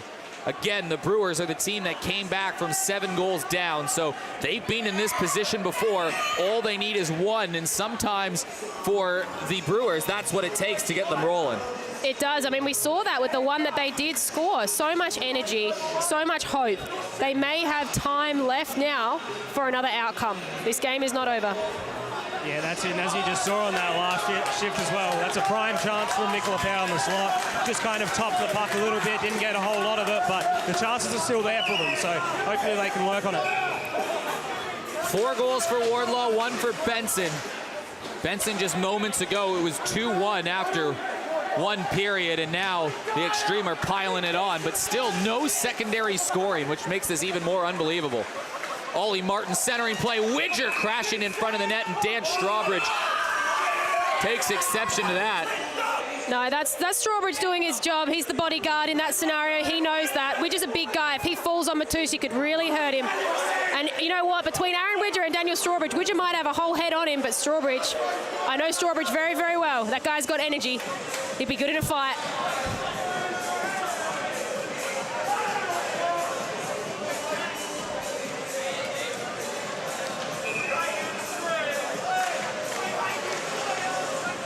Draw one. Brewers back behind the goal, and it's taken back from the Xtreme. Siemens down low, works his way back to the point. Shot through traffic, loose puck there, bounced on by Siemens, fires it through. Trinka had to go down. The puck, luckily for him, went wide. Pope tries to put it forward, and Jordan Geyer just flicks it back into the zone as teams will go for a change, and the BMW line back out there for the Adelaide Xtreme.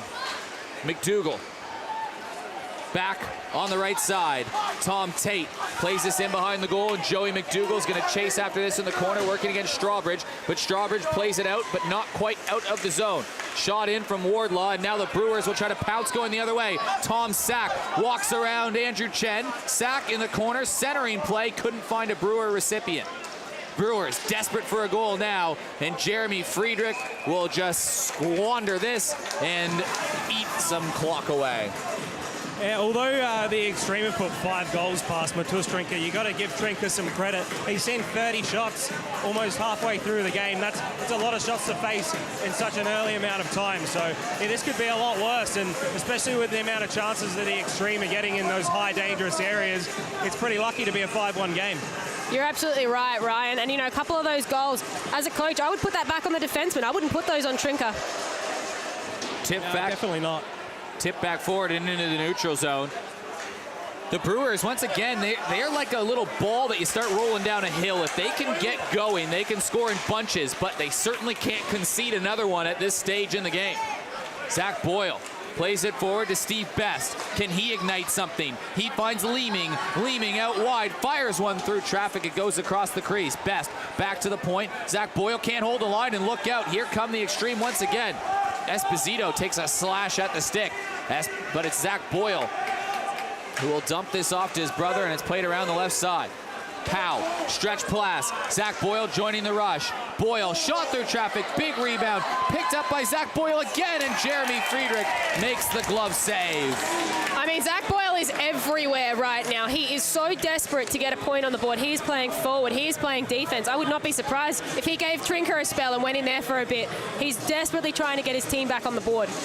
Yeah, and I think what the difference in the two teams right now is the Xtreme are doing a really good job in front of Jeremy in the slot and the dangerous areas of clearing everything out, whereas down the other end, the Xtreme forwards are finding some pretty dangerous spots and putting some easy pucks in the net. Played off to the point, kept in by Adam Wise. Has to reset.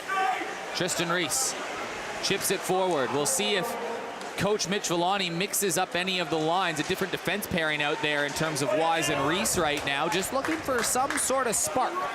Jeff Pellerin lays a hit down low. Good offensive pressure, but puck squirts free into the neutral zone, and Tristan Reese has to go and recover. Reese, right side. Pope pushed off the puck. Trinka plays it off to Reese, and it goes back to Jamie Woodman. Woodman centering play, knocked down by Joey Mcdougall. Showtime in the slot, in through the defense, and he's steered away, but Wise can't clear, kept out, but Reggie Machos takes it off Jordan Geyer. Xander Wardlaw, 5 points on the night. Drops it back to Woodman. Chipped up high, takes a funny bounce and into the corner, and it goes high, and that will be called, I think, icing or offside. Icing. Yeah, I reckon that one will be icing. Still some fire there from the Brewers. I know that the Xtreme are definitely trying to break it out of their zone nice and clean, but the Brewers are making it hard.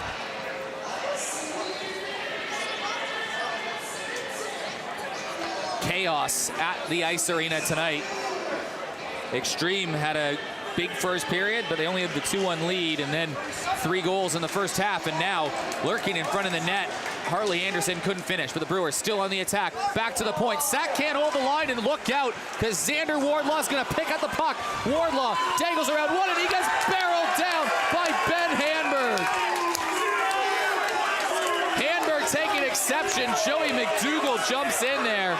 Those two have had a little rivalry all series long. That's a clean hit.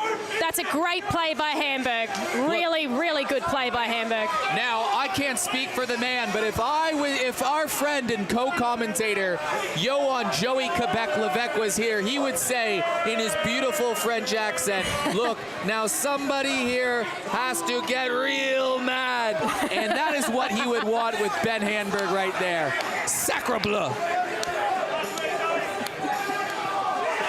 Fola, did that get a reaction on the benches? Yeah, Coach Mitch Varney wasn't too happy with the little shot that Xander Wardlaw gave after the whistle. Yeah, just the Brewers bench is erupting at the moment.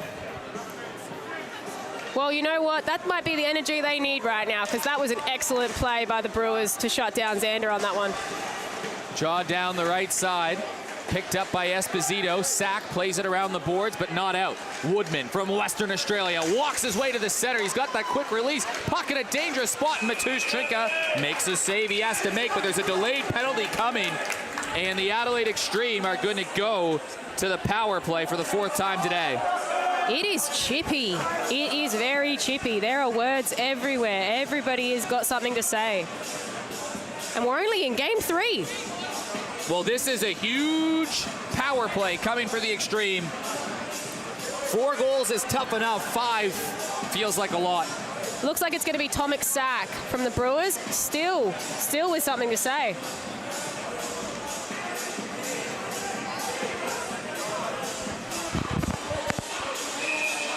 So 0 for 3 the Xtreme are on the day. They've scored a power play goal in each of their last 6 games entering this one. Can't give them too many opportunities, but here's Zach Boyle. Boyle to Leeming. Short-handed Brewers looking to spark something. Leeming cuts to the net. Down low, rebound in front. Leeming still strong on the puck. Leeming swivels. Leeming somehow still has the disc. Then he'll play it back to Tyler Boyle, and the Brewers can choose some clock. Right side. Boyle plays it down the ice, and Tyler Leeming going to try to jump on the forecheck, working against David Huxley, and Leeming in there first. Centering play and diving on that is Jeremy Friedrich, who's looking pretty solid tonight, as Nick Powell's tangled up with a few Xtreme players after the play. Not a bad result for the Brewers on that one. I mean, you know, Zach Boyle dumps it in, and there was a little bit of a fumble in front of the net. Nick Powell nearly ends up with basically a set top front shot. Yeah, and a great job from initially from Tyler Leeming there as well, just carrying the puck in, not necessarily looking for a goal, just looking for some space where he can hold on to the puck and eat up some valuable time.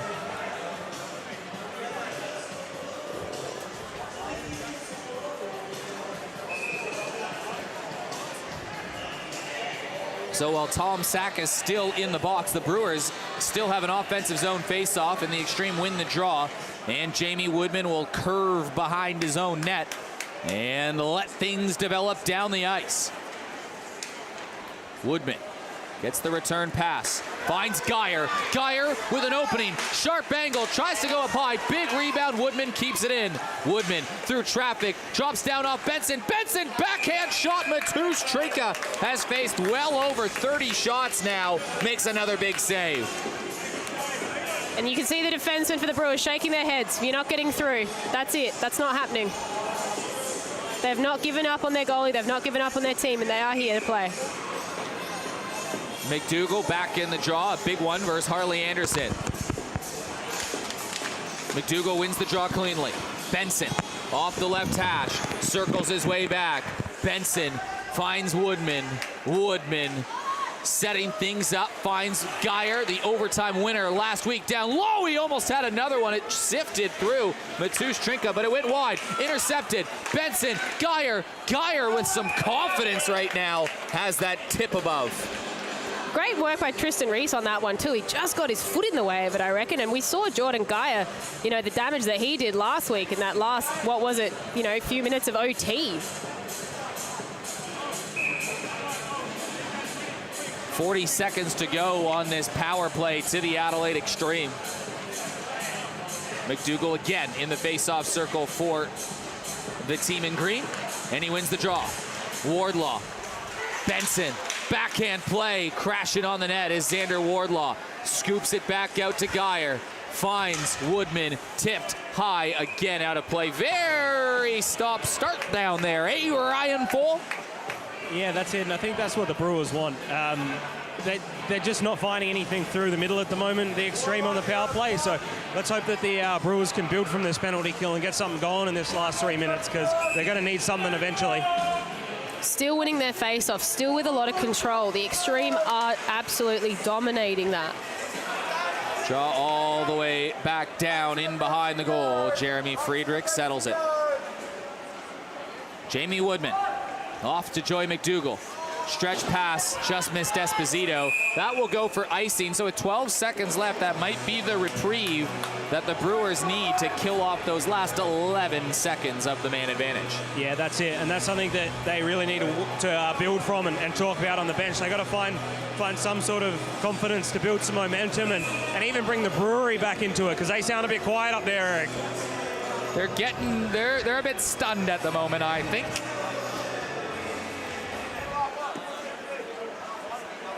Xtreme with the puck behind their net. That will just about do it for the power play. So the Brewers will get their fifth body back on as the teams are back to full strength. But Mcdougall has speed. He's wrapping around the goal. He's at the goal line. Back to Woodman. Woodman got that quick shot. It was blocked by Leeming, and he was almost away.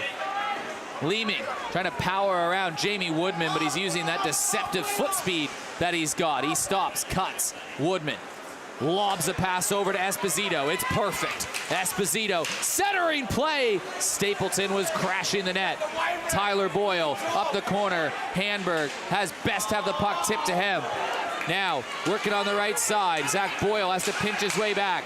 Harley Anderson getting a shift right now with Nick Powell and Steve Best. Anderson swiveling around. Finds Boyle, tip forward and bounces out of play. So I don't know if that's line changes from Coach Mitch Villani for the Brewers, or that's just a symptom of the penalty kill that he had to go through, but certainly looking for a spark, I'm sure. No, I think they definitely are. And, you know, as a coach in these situations, you'll try things, you'll experiment, but ultimately you know your team and you know your players, and there are lines and there are two, you know, pairings that you will go back to. Second line back out there reunited in terms of Anderson, Handberg, and Pope for the Brewers. Xtreme with the puck, though. Martin has the puck taken away.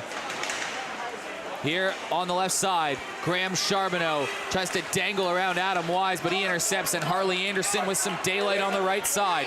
Anderson fires one, scores! The Brisbane Bandit has made it 5-2. It's the same angle, the same goal, really, from overtime. Game before last, we saw him come in on that same right side and get Jeremy Friedrich on that left side. I mean, you know, the guy's come in, he's got this shot, and he's just changed the momentum. Yeah. Half of the grandstands are on their feet. Yeah, absolutely, and Harley Anderson would have to be one of the best shots in the league for placement-wise. He just picks that spot just above Jeremy Friedrich's pad, and he's one of the only players on the Brewers that's able to do that game in, game out. 3 games, 3 goals, 1 in each of them in the playoffs for Harley Anderson so far, and the Brewers have a bit of a heartbeat in this one in a game that's really been all Adelaide Xtreme. And Xander Wardlaw's been a big part of it. He's got 4 goals. Benson backhands this into around the slot. Wardlaw chipping it forward. Wardlaw looking for number 5. Finds Mcdougall. Plays it in behind the goal, and the BMW line is gaining speed once again. Bouncing puck, chipped out, but all the way down. That should go for icing with just over a minute to go. But Harley Anderson has made it 5-2 to keep things spicy. I'm not sure if we can get another replay of that goal, but if you just watch his placement of the shot, he recognizes that Jeremy isn't fantastic at dropping as quick as Matus Trinker is, and he puts it in a spot where it's quite hard for Jeremy to react straight away too. It's just a beautiful shot.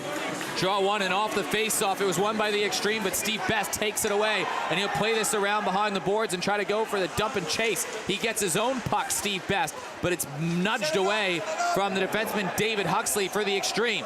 Huxley with the stick on the disc. Plays it off the left side, but not out as it gets poked back in behind the goal. Steve Best trying to build on some momentum with under a minute to play.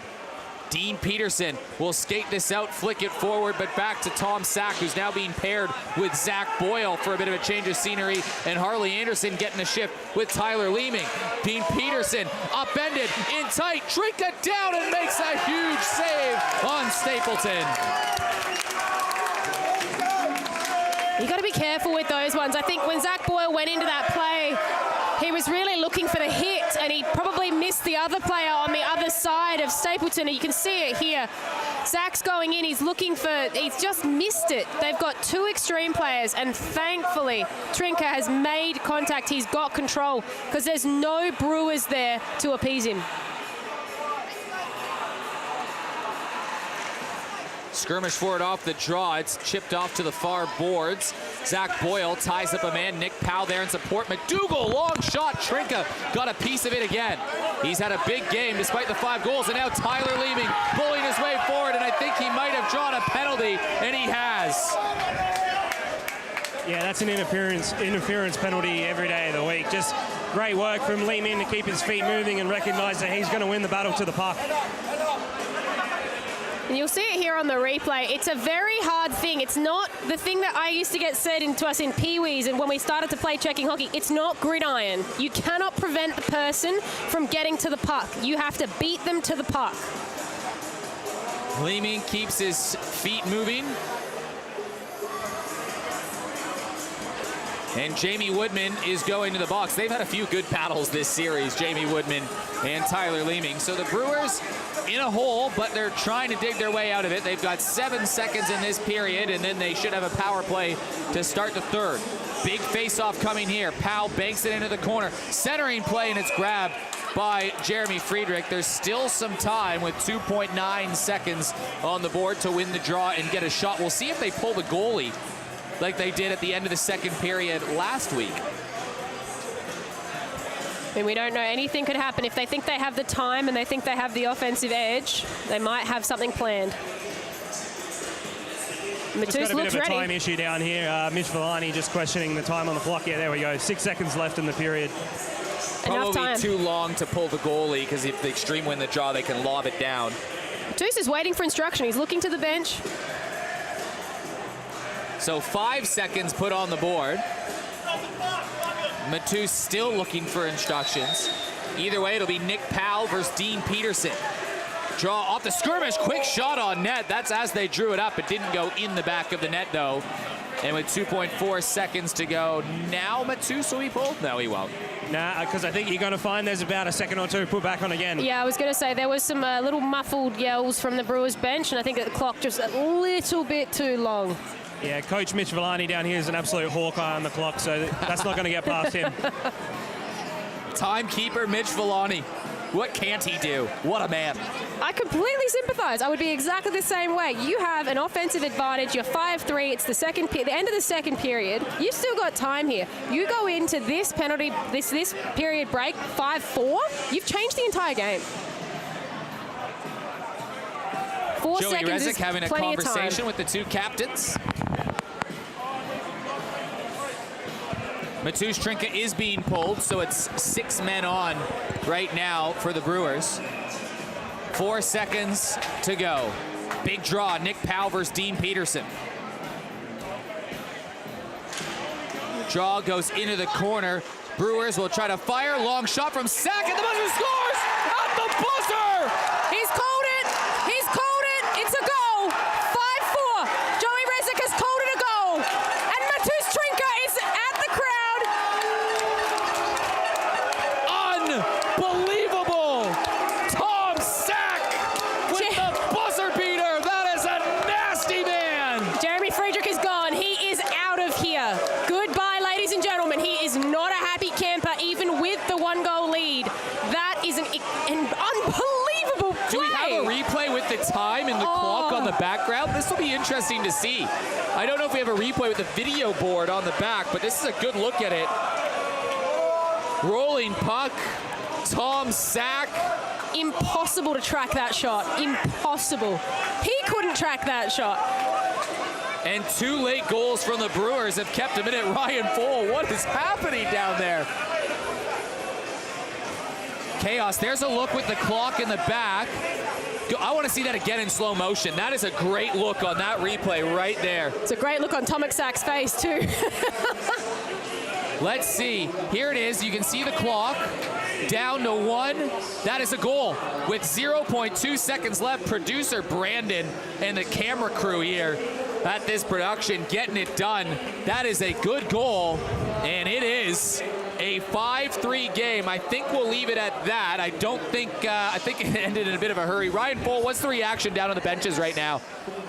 Well, for starters, the extremely unhappy with that finish to the period. It feels like it all just came unraveling towards the end there, and in the end wasn't able to grab a player for an interview because they were pretty unhappy, and then the Brewers obviously ecstatic with the finish to the period there to bring it back to 2 goals. We have ourselves a hockey game. Extreme lead 5-3. We'll go back to In the Slot, and we'll see you for the third.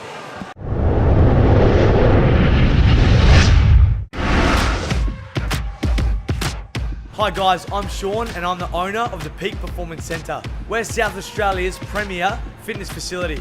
We are aiming to close the gap between local and elite by applying principles that are utilised in elite sports and make them appropriate for the everyday athlete. We've been fortunate enough for the 2021-22 season to physically prepare Adelaide Xtreme Ice Hockey Club. If you want to train like your favourite ice hockey athlete, get down to the Peak Performance Centre in Port Adelaide. Have you been chatting with Tomic throughout this experience? Yeah, on and off. Like, you watch games, you're like, oh, how's it been feeling? Like, because I remember that first game I came over here, I was like, man, there's strobe lights and fog machines. This is insane. And so I'm like, is the vibe still really good? Like, you're enjoying the hockey? And he's been loving it. So I think just kind of having that positive feedback the whole time from him, like, well, I can't wait to get back over. Because he's been moved to defense, and then like the whole defensive structure and statistics and analytics have tilted your favor in that time. What's he been like going from forward to defense from your perspective?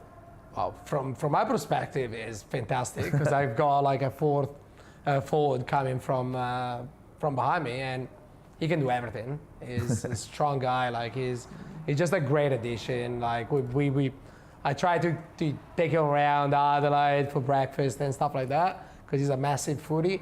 Is he? He loves it, eh? Yeah, he loves it.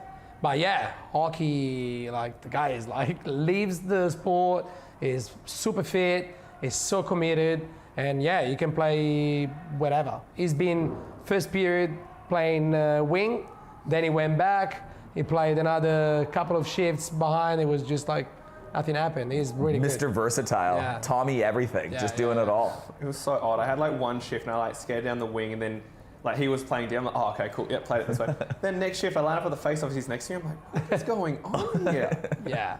But did he play defense with the Thunder at one time? Yeah. So he did probably 3 and a bit years ago. He played like a really, really big role for us defensively and did really, really well there. And so, like, he can do it all, right? Like, if you can play that much. He's just hard-nosed. Swiss Army knife, why not? So where did you, what's your hockey background, Jamie? Because you were in Canada at one point too, and... Yeah. So for me, I started when I was about 8 years old. I went to a birthday party and there was like ice hockey on after it, and I was like, Mum, I'll do anything. Like, just give me a chance. And then played it and absolutely loved it. When I was probably about like 16 or so, I started reaching a level where there wasn't a lot of opportunity here, and a coach of mine just said, you got to go overseas. So. Had a chat with my parents, and in the end we were able to kind of make it work. So I went and played in Banff, which was like ridiculous for like 3 and a bit years. A little scenic place to go. How you and go? You don't in even Banff? appreciate it at the time. Like, as your kid, you're like, this is all right. And then like you look back, you're like, man, that was amazing. Then played a year of junior in Florida, and then was like, I should probably get a real job, go to university or something. So moved back, and it was pretty amazing. Like to have Thunder kind of right there when I got here was awesome. So very happy about it. And what do you do now? I'm a chiropractor, so neck's back, all the kind of fun stuff. So if you need to be hooked up, I'll help you out at the restaurant. You can do the chiropractor, then take him for dinner or something like that. It could be a whole like that's an easy swap. Holistic thing right here. It's a good trade-off. And how's the team been like when you've stepped off the plane right back to the Extreme?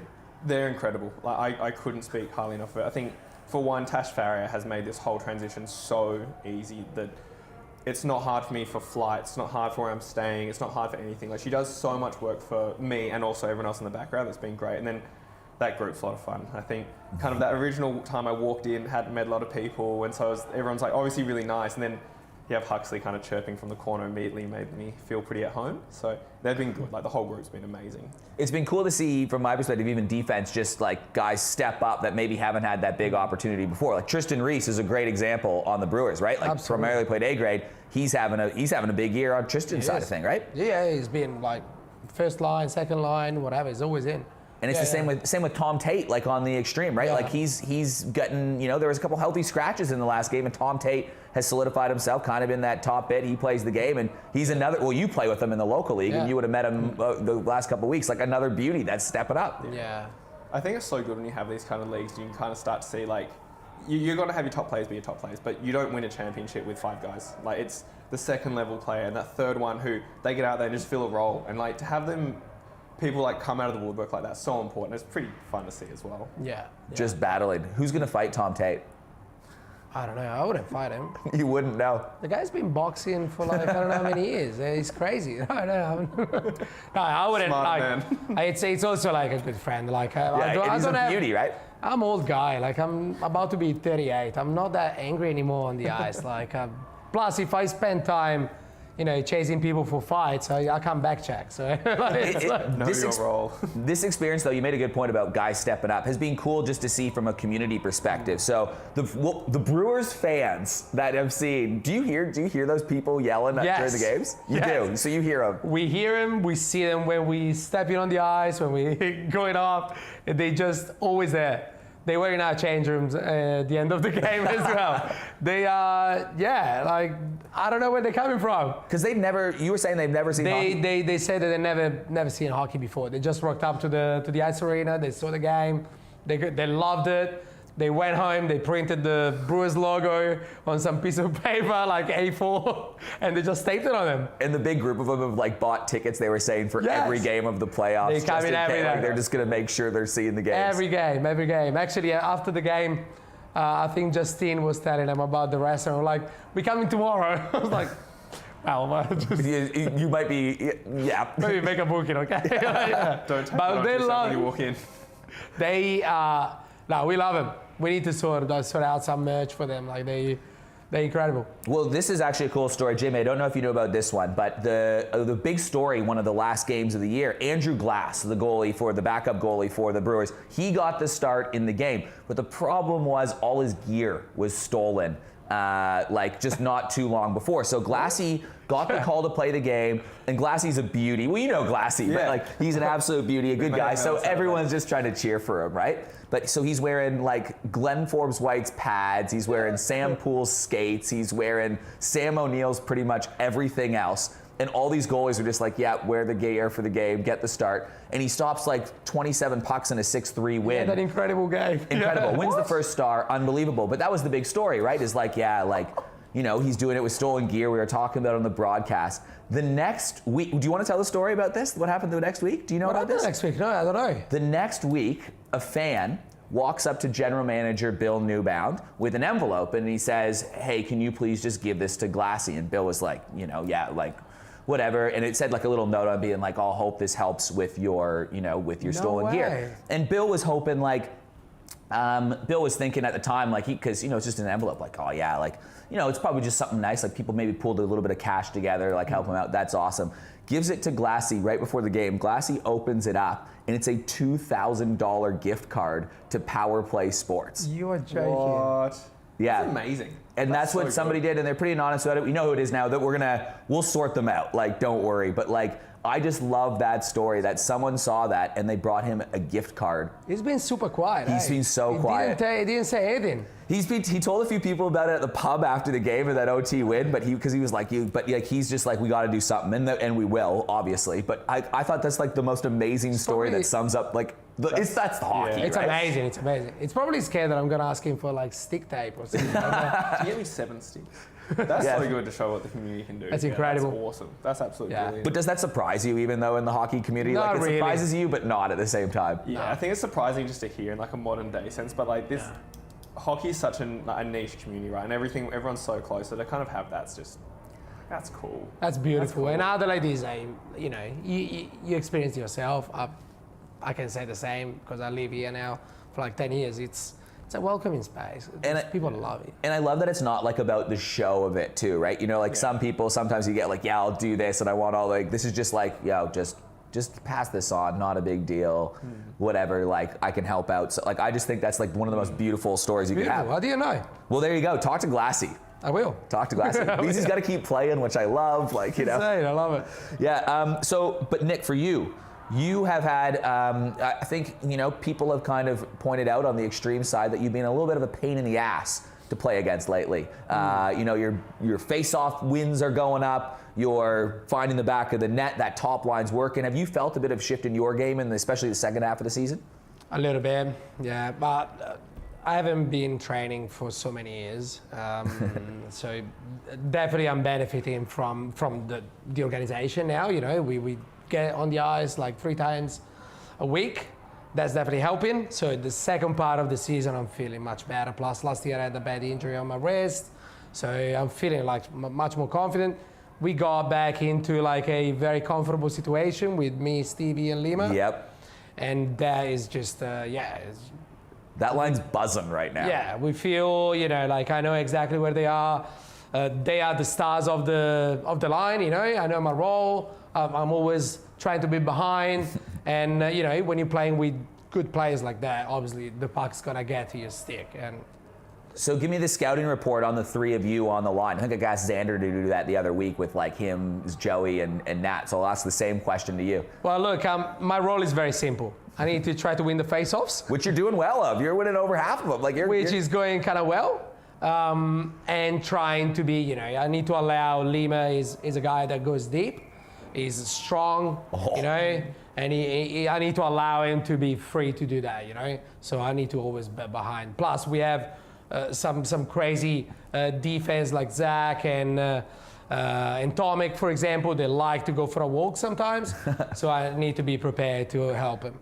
Stevie on the other side is either way, like he can do everything. He scores. He can pass the puck real well. He gave me a beautiful assist a couple of weeks ago. So I just need to be prepared, you know, to have like a long skating session for the whole game. Try to, you know, use my energies like, you know, like pretty smart because it's a long game. Man, and you made a point about Tyler Leeming a minute ago, saying he's just strong. You got Tyler Leeming in the game in one of the moments, and I think it was the first period. You had the puck and Tyler Leeming just skated back and like shoved you off the puck, picked it up, and just gave you the old like come on. Probably the only player that can do that against him. It's literally probably the only guy. Like he's a strong dude. Strong. So you go. He's you know, he's a lacrosse player. He plays hockey. He doesn't wear a shoulder pad. I knew it. I saw that and he told me he did. He doesn't wear shoulder pads? He doesn't. No. Oh, he had these like massive elbows that just sinks down. I was like, he's an animal. Something going on. He's an animal. What? Yes. The guy's going into these games with no shoulder pads, and you try to hit him. Shots and like. Dude, you try to hit the guy, you never get him. He's like invisible at sometimes. Like it's just impressive. He's one of the most dedicated person like I've ever met. Is very quiet in the change room, but on the ice, man, is loud. Like you. No, he's good. It's just like that old school power forward, like big body, can skate well, can protect the puck well, gets to the net efficiently and shoots. Like it sucks to play against the D because it's not. You don't get a cool poke check. You don't get a cool stop. It's like, okay, get in the lane, get run over a bit, try and stop it, and it sucks. But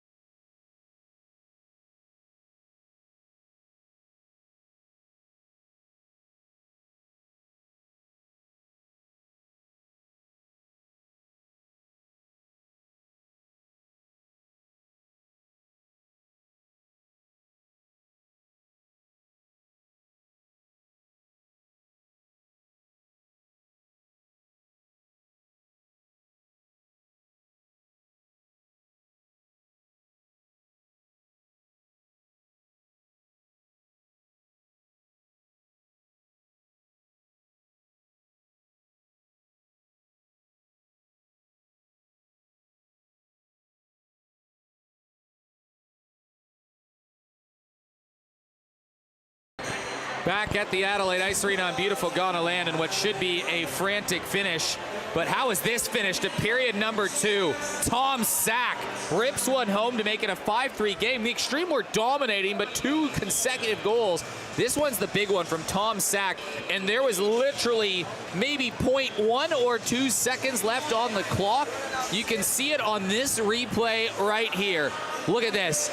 Back of the twine with 0.2 seconds to go, and the Brewers have 2 power play goals on the game, and they've made it a 5-3 game, and honestly a game that the Xtreme, for the most part, have been dominating. They have been, but the Brewers just keep coming back, and this is a theme for them. We know this. They just never give up. But these outside shots, that's all they're getting, and they're getting the goals to match the outside shots. I mean, Tomic Sack, that puck was standing upright like a knuckle puck, if you will, and still finds the back of the netting. Eric Balnar, Justine Ruffino, and Ryan Foll calling all the action for you. Ryan, what did you make of that, especially at the end of the game? Well, a great finish for the Brewers. I wouldn't be too happy if I'm the Xtreme. Think you got to give a little mention to Mitch Villani, who was an absolute hawkeye on that clock and making sure that they got those extra seconds, which ended up leading to a goal. So second assist to M. Villani there. It was 2-0 after the first 19 minutes and 30 seconds, and Zach Boyle scored a late power play goal with just 20 seconds to go in period number 1 to make it 2-1. But then Xander Wardlaw scores, makes it 3-1, taunts the crowd, gets a penalty, comes back on the ice, scores, gives a little bit more love, hits his 4th goal of the game, makes it 4-1. Then he sets up Nathaniel Benson. It's the Xander Wardlaw show. It's 5-1, but then goals to Harley Anderson, goals to Tom Sack, and now the Brewers are back with a bit of life in this game. And we saw it from the Stars. They underestimated that factor in that 7-0 game. We're going to keep mentioning it, Fowler. They always come back. You don't want to be comfortable with this team. They are not going to give up. That's a look at the Brewery. They've been playing a big factor in this hockey game so far in the crowd. They've even drawn a penalty so far, and I'm sure they'll have a factor in the last 20 minutes. Oh, I definitely think so. And, you know, Xander Wardlaw, he's one of those players, he obviously reacts positively to the opposing team's crowd, but you know what? I bet there are some players on the Xtreme that don't. Draw will come at the center circle, of course, but it is going to be a topsy-turvy last 20 minutes, I'm sure, maybe more. We've had 2 overtime games so far. Can't rule it out. But goals from Sack, Anderson, and Zach Boyle, and then 4 goals from Wardlaw and 1 from Benson. What's the number in this game, Ryan Foll? What do you think? How many goals is required to win, or have the Xtreme already reached that number? No comment from Ryan Foll. Sorry, Eric, I just put my mic back in. What's up? You do struggle with the tough questions. No, you're saying how many goals are going to be required to win this game, or have the Xtreme already reached that number? No, I don't think so. I think we're going to see, I'm going to go with 6 is the magic number. So the Brewers, you're saying, still have that shot. It's been a wild first 40 minutes. Let's see what the last 20 have in store. Nick Powell versus Joey Mcdougall at the center circle. Let's bring on the conclusion to Game 3 of the NHSL Finals. Right off the bat, Jamie Woodman throws one at net, and it's steered away from Matusz Trinka, who's faced 34 shots in his first 2 periods so far. Steve Best chips this into the attacking zone. Picked up once again. Grabbed off the bat, a sharp angle shot going across the crease from Tyler Boyle, and his brother Zach getting the pairing with him. Plays it off the right side. Working down in the corner, Geyer finds Wardlaw. Wardlaw in the clearance, and now Nathaniel Benson in a skating race working down the ice. Benson drags it tight. Oh, and he sent it wide. A great opportunity from Nat Benson. Boyle to the other Boyle. Zach Boyle plays it up, and that's going to go ahead. Tipped away, so icing waved off. David Huxley settles the puck down behind the goal. He works his way, passes and dishes off to the left for Charbonneau. Charbonneau, nice pass up the seam to Peterson. Peterson cuts to the center of the ice, and it goes off a skate and goes wide. Steve Best first on the puck. Trickles the puck into the neutral zone. Grabbed by David Huxley. Charbonneau plays it off to the left side. Tipped forward by Stapleton. Brewers bank it back into the attacking zone. Then it's grabbed by Graham Charbonneau. Charbonneau, left side. Stapleton can't hold on. Hamburg in tight. That's blocked and tied up as it's Jared Siemens. He finds Esposito walking in, and there's a penalty coming. The Extreme going to go to the power play as they battle behind the net. So the first whistle of the third period, and the Extreme are going to get their 5th power play opportunity of the game. And this is just a beautiful move from Nathaniel Benson to cut into the inside. Just great awareness of what the D-man's doing, coming up at him and heading off wide, and he just steps inside and creates an unbelievable chance. And they've been keeping the Extreme at bay with their special teams tonight. They have been pretty good on the Extreme's power plays. I feel like that this is a team that might be chasing a little bit too much at the moment, the Brewers. I really want to see them shut these guys down. This is an opportunity to prove they're still in this game. Draw goes all the way back into the zone. Jamie Woodman circles his way, plays it off to the right side. Benson chips his way in. Boyle plays it forward, but not out. Extreme hold the line. Geyer through traffic, and it goes off Tyler Leeming's stick high and bounces off the roof out of play.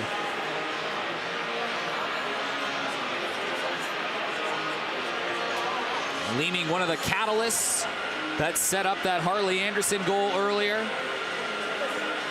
He's played a big factor, yet to find the score sheet, but Jordan Geyer pulling that trigger a lot more often on the man advantage now. Mcdougall wins the draw. Back to the aforementioned Jordan Geyer. Off the boards, Mcdougall trying to find the puck, picked up by Benson. Benson playing down in the corner, working his way down low, and the Brewers going to come away with the puck, and Nick Powell can't clear the zone. Kept in by Geyer. Benson in a dangerous area. Mcdougall in tight on the backhand, and swiping in there is Tyler Boyle to get the stoppage in play, and I think there's another penalty coming. It is. So the Extreme, for the second time tonight, are going to go on a 2-man advantage, 5-on-3, this time for 1 minute and 20 seconds. That is a long time in hockey. 3 men onto 5, and we're in the third period of hockey, so let's not forget this is stop time. Everyone is, if they're not tired, they're getting there. That's it, and this is a massive 5-on-3 kill for the Brewers as well. Two goal lead is doable, but 3 just makes it all that much harder. Big opportunity to put a nail, at least in hand, on top of a coffin for the Adelaide Extreme. Puck cycled down low. Showtime Mcdougall walks his way out. Saucers to Woodman. Right side. Wardlaw looking for 5. It trickled down and it goes above the net. That was dangerously close from being magic number 5 for Wardlaw. Yeah, and the Extreme power play is really dialed in. You can just see a few different systems they're running and a few different plays they run to create space for each other. Like Xander Wardlaw just had all the time in the world to walk in there. 5-on-3 advantage for the next 57 seconds or less. Big face-off, won by the Extreme. Mcdougall flicks it back to Woodman. He mans the point, works to his left. Woodman looking for a lane, drops it. Wardlaw scores! 5 goals! Xander Wardlaw! And that is not something the Brewers fans want to see right now, but Xander Wardlaw would be one happy camper. And he'll stay, and he'll keep his team on the power play. That'll just kill off one of them, but what a night for Xander Wardlaw, eh, Ryan Fole? Yeah, pretty ridiculous now. Was that 5 and 1 assists to him? It's becoming one of the best games we've seen this year from anyone. 5 goals and an assist from the magician, Xander Wardlaw.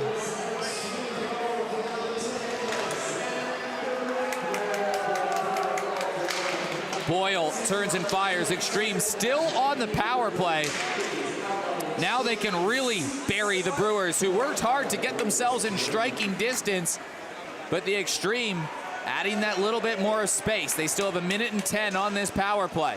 Dylan Pope working down low, back to the point. Charbonneau, right side. Huxley winds, fires, and it's gloved down from Mateusz Trinka. You've really got to give Xander Wardlaw credit, though, as well. There's a lot of people that don't like the way he plays, chippy after the whistle, things like that. But as Johan Levesque talked about earlier in the air, he describes him as a bit of a Brad Marchand. And Brad Marchand, when he gets the puck, he knows exactly what to do with it, and Xander Wardlaw has been exactly like that tonight. No, it's no secret. Xander knows exactly what he's doing. He knows exactly how he's being portrayed. He is using that to his advantage, and he has done so tonight. Tipped off on the right side. It's nailed forward by the Brewers, who are now looking for a shorthanded mark, but here comes Charbonneau, plays it back behind, absorbs a hit from Pope. Nick Powell there to chase after it. It gets flicked back to the point, and it squirts all the way back in the neutral zone. Charbonneau turns his way around. Stapleton trying to dig it away. Pope walks off the left side and plays it back, but it's still an opportunity for the Brewers to clear, but they can't. Woodman keeps it in. Xtreme down low. Big pad save from Mateusz Trinka, and finally cleared down the ice. Harley Anderson was racing for that. Jeremy Friedrich plays it behind his own goal. David Huxley bats it forward towards the neutral zone. Swivel move from Benson, gets Mcdougall the puck. He stops. Pops tried to find his way across the ice. Xander Wardlaw now, by the way, looking for the first double hat trick. Drops it back, and here comes Benson, and he's got Wardlaw with him going down the wing. Wardlaw's got the puck now, dangles out wide, drops to Benson, blocked at the point. Mcdougall walks in, shot on goal, and Mateusz Trinka makes a save that he had to make. They're so dangerous, the Xtreme. It takes 1 second, one slip. Jeremy Friedrich had so much control then. Even their goalie, he knows how to find his men. Yeah, I think this is one of the more dominant games we've seen from the Xtreme in terms of attacking the slot and finding people in the middle, because Mateusz Trinka isn't really to blame here. It's been some very, very high danger chances. No, that's completely agree. Off the draw, it's picked up by Tristan Reese, who plays it off to the left side. Angled forward towards Nick Powell. Left side, Leeming down low, circles his way back. Leeming in the corner, drops it back off, down in the point. And now it's played in front of the net, bounced away, and it's grabbed by Jamie Woodman, and he's gonna go skating. Woodman out wide, walks around Tristan Reese. Woodman on the sharp angle, and he's gonna wrap around behind the goal, throws the puck into a dangerous area. Picked up again, and the Brewers skirmish for it in the corner. Woodman has a few bodies all over him, but he's staying strong on the puck. Teams battling away for it in the corner. Back at the point, Geyer through traffic. Mateusz Trinka makes the save and gloves it down. He's now about 40 shots on goal, and we still have 15 minutes to play. Glenn Forbes-White had the most shots in a game so far this year with 54, and Trinka's going to be challenging that tonight. I would predict that Trinka will reach 60. I would like to predict that, but I also don't want to predict that for Trinka's sake. 6-3 game. Xander Wardlaw with 5 goals, including the most recent. Off the draw, Zach Boyle plays it around the boards. Hanberg chips it forward, intercepted by Dean Peterson. Trinka will go there and play the puck. Has a man all over him, and it's almost given away in a dangerous area. Zach Boyle has to create space for himself. Boyle up the left side. That chips in, rolls all the way around. That will go for icing with 14:30 to go. A lot of time for the Brewers to work with here, but they're going to need to slow things down a little bit, just calm things down a little bit. It just seems like they're a bit frazzled at the moment. When they get the puck, they just seem to be throwing it away again. Important that they just lock it down here for the next couple of minutes and maybe try and generate some chances. Xtreme have dominated nearly every statistical category in this game. They certainly, well, they probably deserve to be in front right now, the Adelaide Xtreme.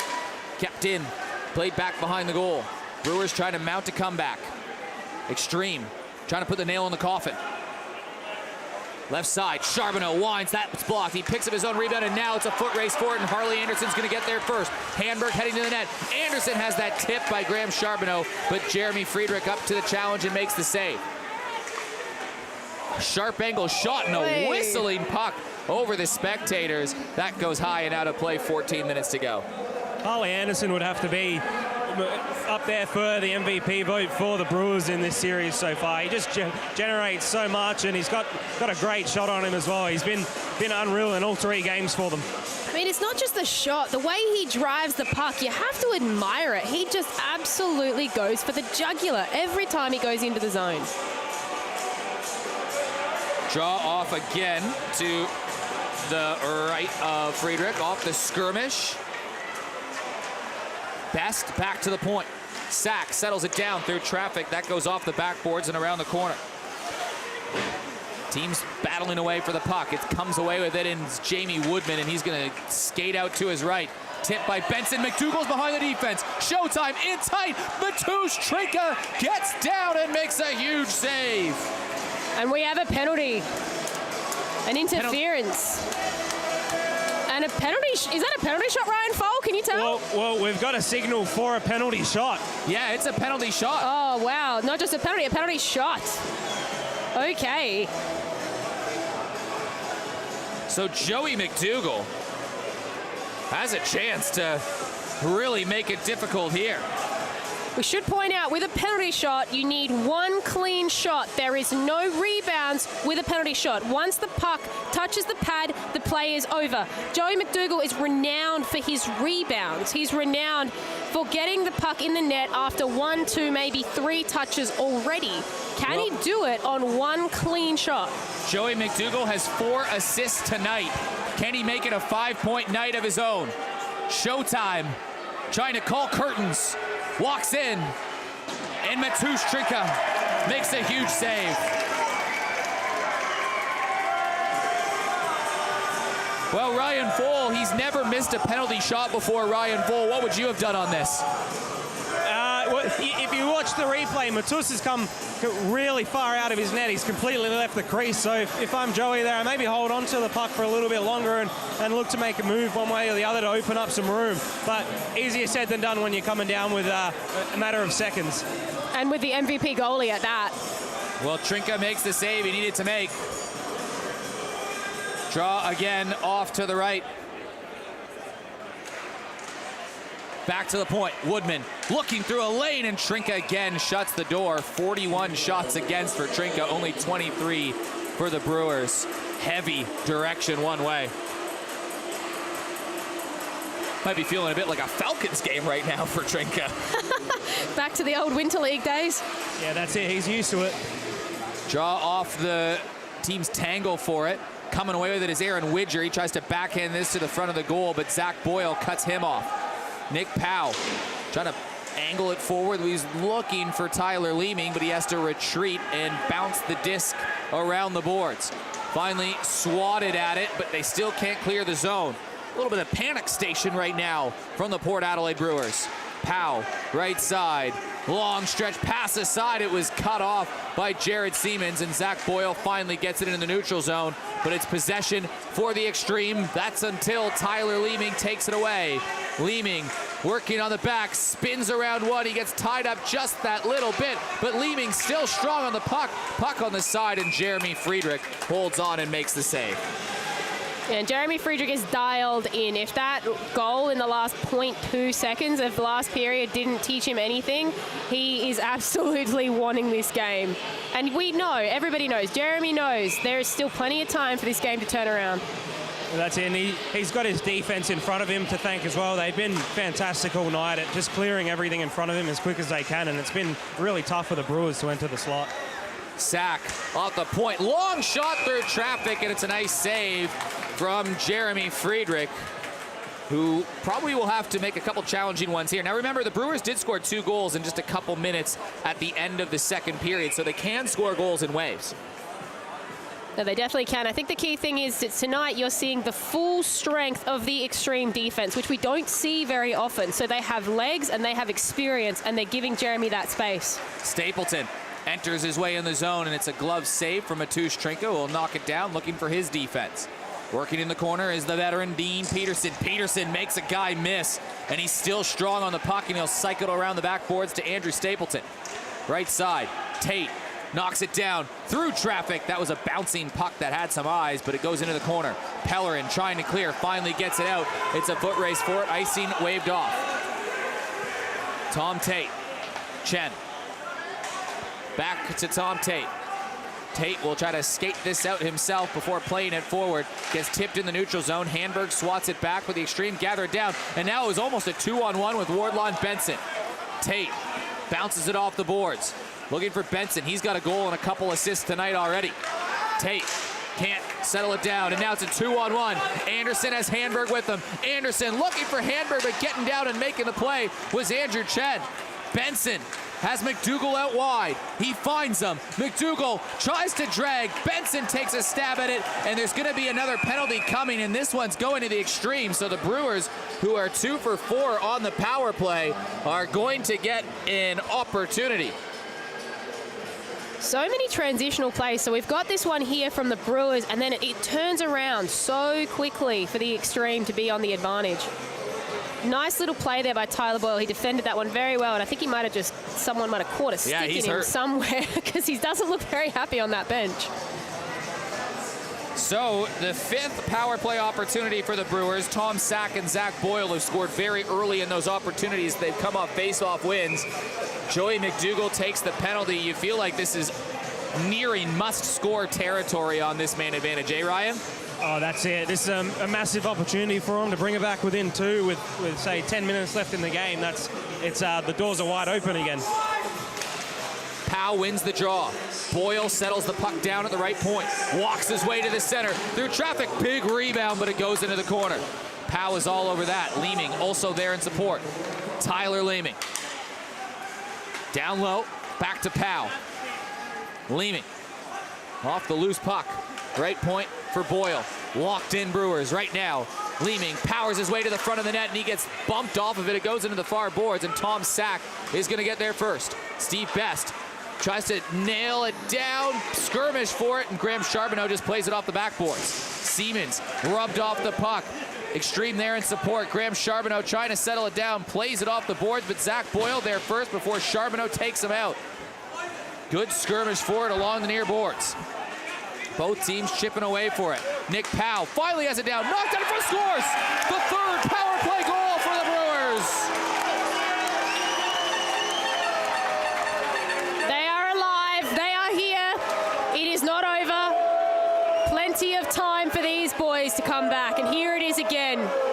Nice little tip from Stevie. He's going to take that one, and he is happy. Zach Boyle really is the quarterback of that power play, though. Just a great effort from him, up high, controlling the puck, and even coming down low and winning a battle to keep it alive for them. And you can see here, you don't see the Extreme defense. They're not quite as close as they usually are to Jeremy Friedrich. I think they left him alone in that one a little bit.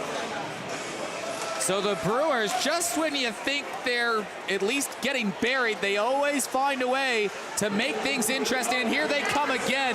Dylan Pope was almost clearing away. Steve Best getting the goal. Zach Boyle and Zach getting the assist. But here is a drag shot, and he was looking for number 6. But Matusz Trinka takes it away.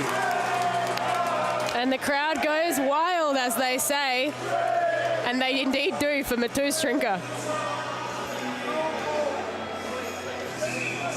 Again, though, that's Xander Wardlaw right up the middle in a prime spot for his 6th goal. But, yeah, great save from Matusz Trinka. And with 3 players around him, he still gets a clean shot off. That very nearly went in. Off the point, and it's a bouncing puck in front, and Trinka had to get down and make the save. Well, there's energy.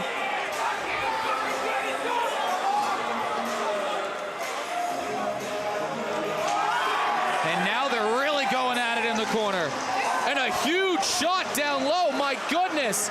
It's Nathaniel Benson and Tyler Boyle. And you know what? If they both get penalties, I think the Brewers would take this trade. Nathaniel Benson has a few points tonight. Tyler Boyle, the legendary penalty draw maker, has done it again. But we've seen them all night. It started off this skirmish. And watch 13 in white and 16 in black. Yeah, and this all starts from Joey Mcdougall just coming in a little bit late and a cheeky little stick into Matusz, and everything erupts. It's just classic hockey, both teams protecting their own players and the Brewers protecting Matusz Trinka. I don't think a punch was actually, maybe a punch was laid. But there was a big wrestling match. Yeah, it looks like Benson got a couple nice ones in on him when he was on the ground. We'll see how this is officiated. Both teams with 4 players on the ice, so it looks like it'll be coincidental minors, and it is.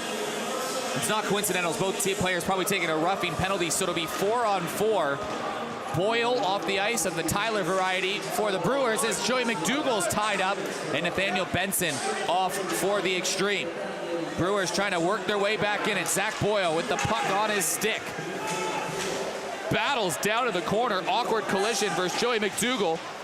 Woodman gets knocked off by Handberg, but 2 Brewers worried about Benson. Meanwhile, the Extreme are off 3-on-2. They'll enter the zone, and the trailing man finally getting back into it. Just a bit of unstructured hockey at the moment. Anderson tries to power his way in the zone.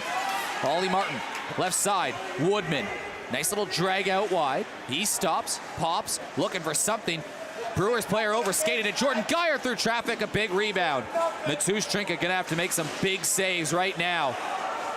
The Extreme were up 2-0, then 5-1, and now it is 6-4. So Brewers in touch, but time gonna start to become a factor soon. Battling down low, David Huxley in behind the goal. Saucer to Ollie Martin, what a pass. It was a good opportunity, it sailed wide. Siemens from the point, that's blocked down, and the Brewers are quite content to clear that. They're not gonna get the change. It'll be icing with 45 seconds to go on 4-on-4. You may not get the change, but sometimes, especially as a defenseman, you just need that extra second to breathe. Just take 5 seconds, chat with the guys, and just take a sec. Yeah, probably not the worst option to take an icing there. Things are starting to get really heated and physical down here, so it's going to take a lot out of the players. So sometimes a whistle isn't the worst option. Most penalties called in a finals game so far. We've had 12 for, well, now at this it's 14, and you can't really say all of the penalties, they've been there. Here come the Brewers off the wing. They'll get the changes. Zach Boyle just fires one at goal. That will allow them to get the full suite of changes. Mateusz Trinka, by the way, approaching 40 saves again. Yeah, that quick release from Zach, it's a killer. It's one you don't underestimate, but the question does remain. He's doing a lot tonight. He's playing forward, he's playing D, he's doing a lot. The game gets won in those final dying minutes of the third period. Is everybody going to be in tip-top shape from both teams for that?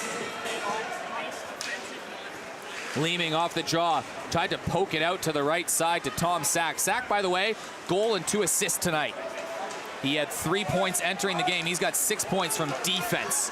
Pow, backhand, down low, angled off by Woodman on the doorstep. It was right there for Tyler Leeming, and the puck just bounced on him. I love the patience from Nicola Powell on that. He just held it and held it and held it until the final second that he could get rid of it, and he did. And so close. Might have been a post. I think even Andrew Stapleton's stick might get a piece of Tyler Leeming's here before he can get control of it. So a nice stick from Andrew Stapleton as well there. Still 4-on-4. Refs being called over for a quick discussion. Either way, it buys some time. Leeming wins the draw cleanly. Sack, Powell, fans on the shot, and here come the Extreme. Mcdougall tries to chip it forward. There's a broken stick on the ice. Powell doesn't have one. As it's picked down on the left side. I think that's what it was. It wasn't a fan on a shot, it was a broken stick. Now Joey Rezick has the stick in his hand. I'd like to see him play a bit of hockey, Joey Rezick now. Puck played down there. Zach Boyle teams back to full strength, 5-on-5. Geyer plays it forward, goes all the way down. That should go for icing with just under 8 minutes to go. That's a look at Tom Sack, 3 points on the night.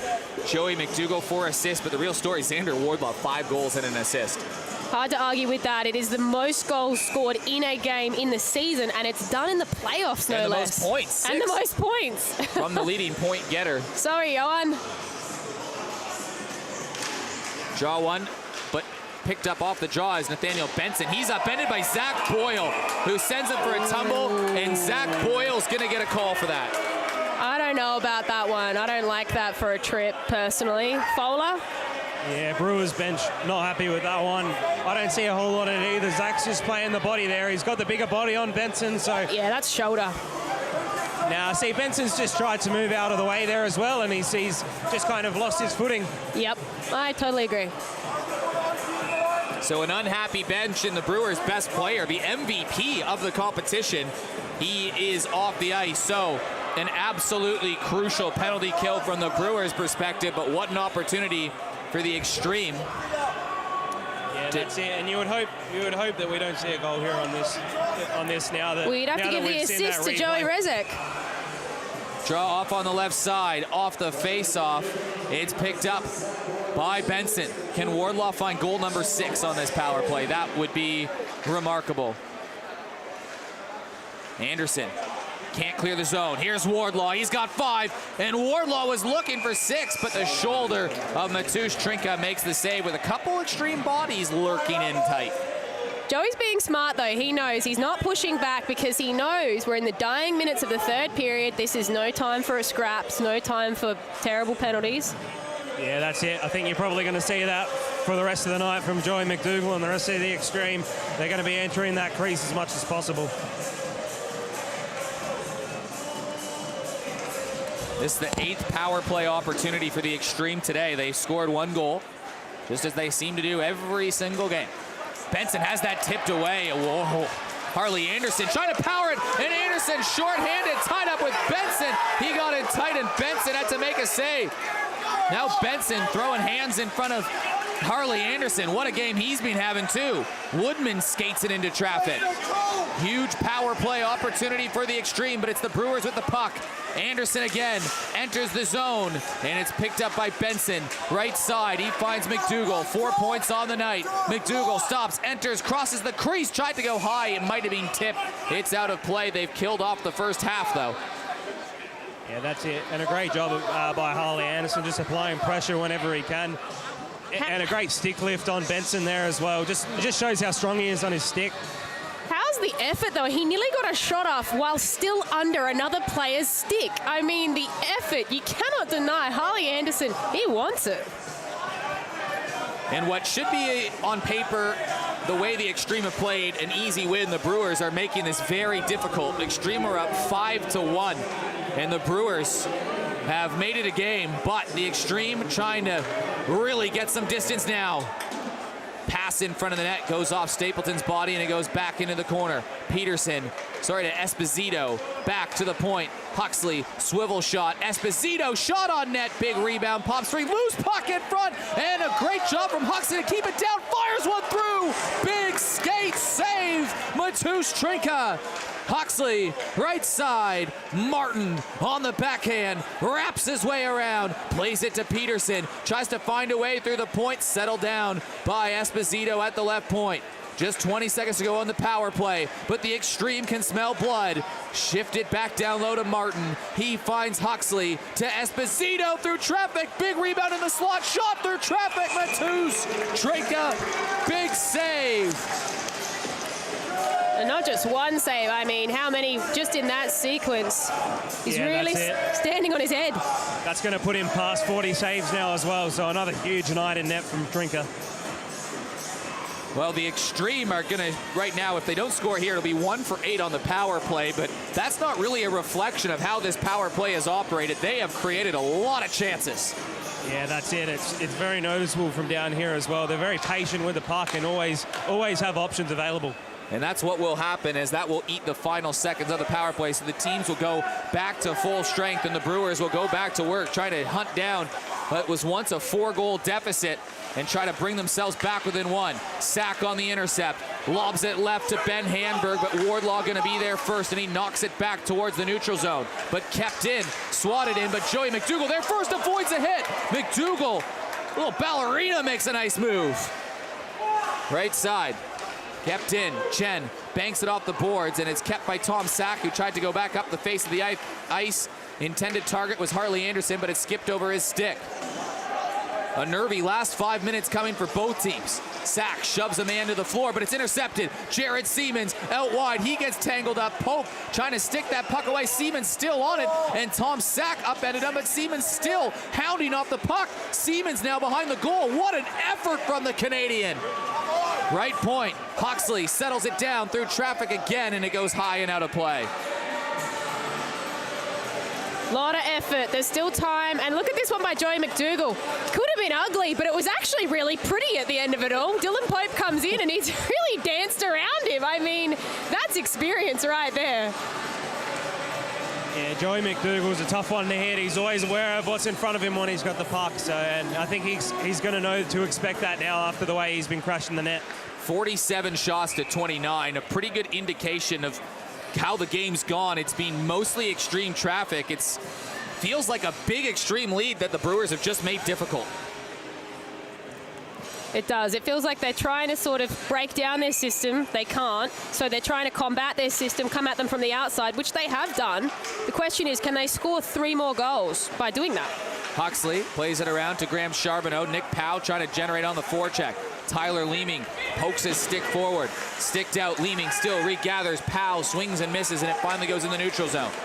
Leeming tries to power his way forward in front of the benches. Tristan Reese comes away with the puck, but Adrian Esposito working against him, powers the puck forward into the attacking zone. Tristan Reese nudged off the puck, left side. Steve Best looking for an option, plays it off the wing, but it'll be Andrew Stapleton there first who will play it down, and it'll be the dump and change for the Adelaide Xtreme. Time running out for the Brewers. They need the next goal. Xtreme looking to ice this game. And Ollie Martin might be one to do it. Martin upended by Steve Best. Here is Zach Boyle. Plays it around the boards, looking for Tristan Reese, but ducking under some pressure is Jared Siemens. Hard-working once again, battling his way down in the corner. Martin comes away with it, tries to drag around Zach Boyle, who plays it around the boards. Right point, Woodman in front of the goal, goes all the way back around the point. Picked up by Dylan Pope. Pope back to Anderson. Anderson plays it around the goal, and Jeremy Friedrich has this bounce off his stick, and it's picked up by Jamie Woodman. Woodman, long pass ahead, and working down low is Adam Wise. We'll keep an eye pretty soon on Matusz Trinka to see if they need to pull the goalie when there's a couple minutes left in the game, but the Xtreme have the puck down in the attacking zone. That's where it's been most of the game.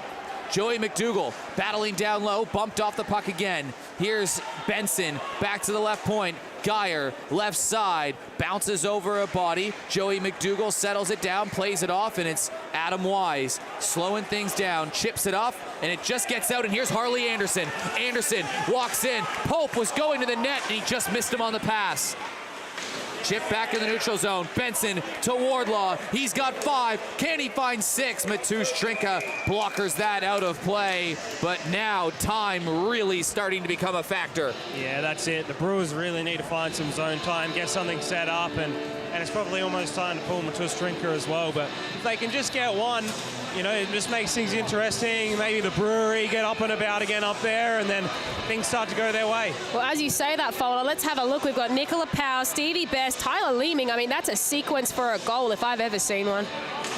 Draw one off the point. Chen tries to shoot on net. That gets blocked down. Chen on the second effort through traffic. Rebound in front. Dean Peterson was lurking around. Xtreme have been having the whole possession in the attacking zone the last 4 or 5 minutes. But the Brewers have the puck now, but they just give it back away in the neutral zone. 47 shots to 29 in the game. One-way traffic, but it's only a 6-4 game. Can the Brewers find some light and make it a 1-goal game? Can they cut the lead in half? Boyle finds his brother Zach Boyle, but he gives it away. Stapleton turns, trying to get a shot off. Stapleton in tight, Best all over him.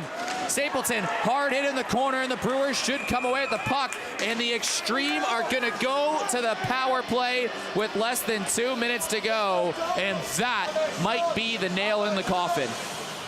Yeah, that's a really tough one to take now, so they're going to spend the rest of the game on the penalty kill. So in a 2-goal game, that's probably the worst outcome.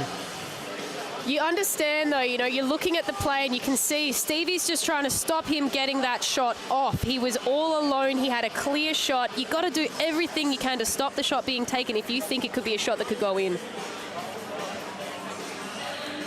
Well, the Xtreme, which already were having immense pressure, will now have that man advantage, and they'll look for the goal that will really ice the game.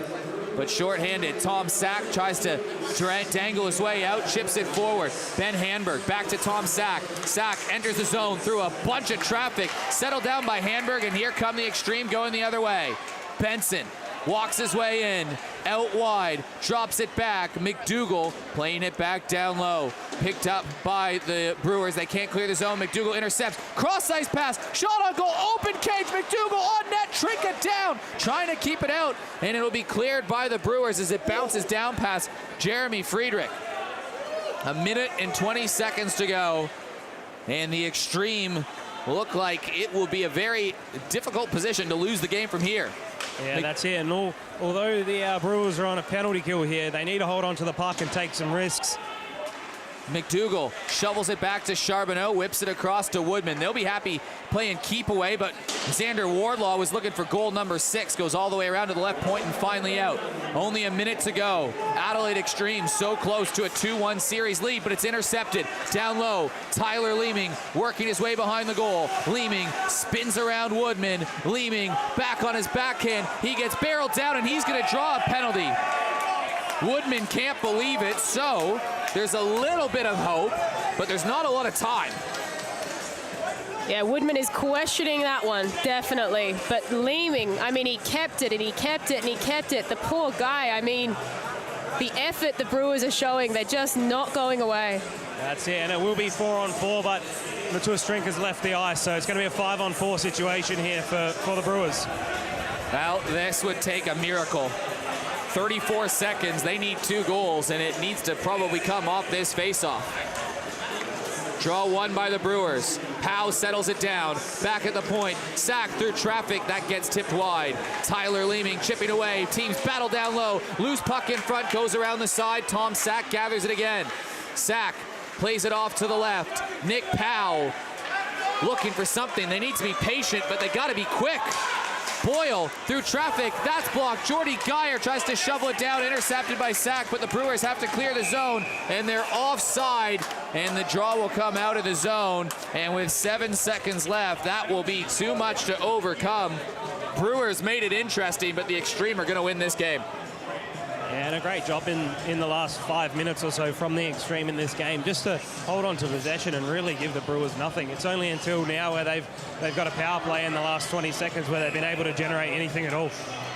Draw at the center line, but the Adelaide Xtreme are going to have a chance to win the championship next week. Off the center draw, it goes into the attacking zone. Leeming skating after it, but it's going to be a lost effort. The Adelaide Xtreme dominate most of the game. They win this one 6-4. And on Friday night in 1 week, they will be playing for the championship. It gets said all around the world about this game. If you win games 1 and 3, you're 1 game away from taking it out. And that is exactly what the Xtreme have done. Jeremy Friedrich made a couple big saves, but Ryan Full, you are absolutely right. The last 5 minutes of the game, just immense pressure from the Adelaide Xtreme on the Brewers. Yeah, they just did a great job of just smothering everything. There was no real opportunities whatsoever for the Brewers in the last 5 minutes. There was definitely a lot of control, consistently 60% of face-offs at least. With that amount of puck, with having the puck, that amount is hard to lose a game with that much control. Well, a big performance. I think Ryan Full's got to talk to Xander for sure. 5 goals. Full, he got credited with 4 on the score sheet, but we can confirm by video replay it is 5 for sure from Wardlaw, so you can tell him that. Let's head down there right now. Ryan Full is down on the ice with Xander Wardlaw. Xander, huge night, buddy. 5 goals, 1 assist, so we can confirm. On the score sheet, I think it's given you 4, but you've got 5. Heck of an effort. What is it with this BMW line that works so well? Oh, look, I think it's just that we've all got this connection and we just go out there and play hard every single time and, like, you know, we just want to play nice, hard hockey and bury goals and, you know, we work hard, we always cover and work for each other and I think we have each other's back, so that's what gets us going. Now, it seems like every single game, every single period, you guys just seem to get the jump, and at 13 seconds into this one, you bury. What is it that Eric Lean's saying to you guys to get you guys buzzing? Look, honestly, he didn't really have much to say, like when he came in the dressing room at the start of the game. It was just, we know we've been working for all season, and when we work hard and stick to our game plan, like, we go out there and we can bury and do our job, so it's just getting that jump off the start and being quick in these playoff games. Well, that hard work now gives you an opportunity to take home the cup next week. So all the best to you, mate, and heck of the game. Full, I have a question for him. Yeah, go ahead. Did he hear the crowd? What was his interaction with the crowd like in the Brew Crew out here during the game? So Eric just wants to know what your interaction was with the crowd tonight. Can you hear them saying anything to you? What's the interaction like? Oh, look, I think it's just, that's just hockey, right? You get into it and it's just passion and love for the game. And I think, when you can get on the score sheet and do what you can do, you just try to rub it in a bit and get in their heads. And I think it's paid off for us tonight. So that's just hockey for me. Our good friend Johan Levesque has compared you to a Brad Marchand, and he's a great player as well. So heck of a night, buddy. Well done. Well, Johan Levesque was probably right. A Brad Marchand-esque night from Xander Wardlaw, performance for the ages. Oh, yes, all the points and all the banter, and you could hear it tonight. A big group of people shouting his name, not necessarily in a positive manner. Whatever he did tonight, Xander Wardlaw made an impact. There's no denying it. What a game for Xander Wardlaw, and now his Adelaide Xtreme have a chance to win it 1 week from tonight. This journey could come to an end, or can the Brewers force Game 5? That'll do it for us. On behalf of Ryan Pohl, Justine Ruffino, and the entire crew, including producer Brandon and producer Dave, we thank you for tuning in, and we'll see you next week.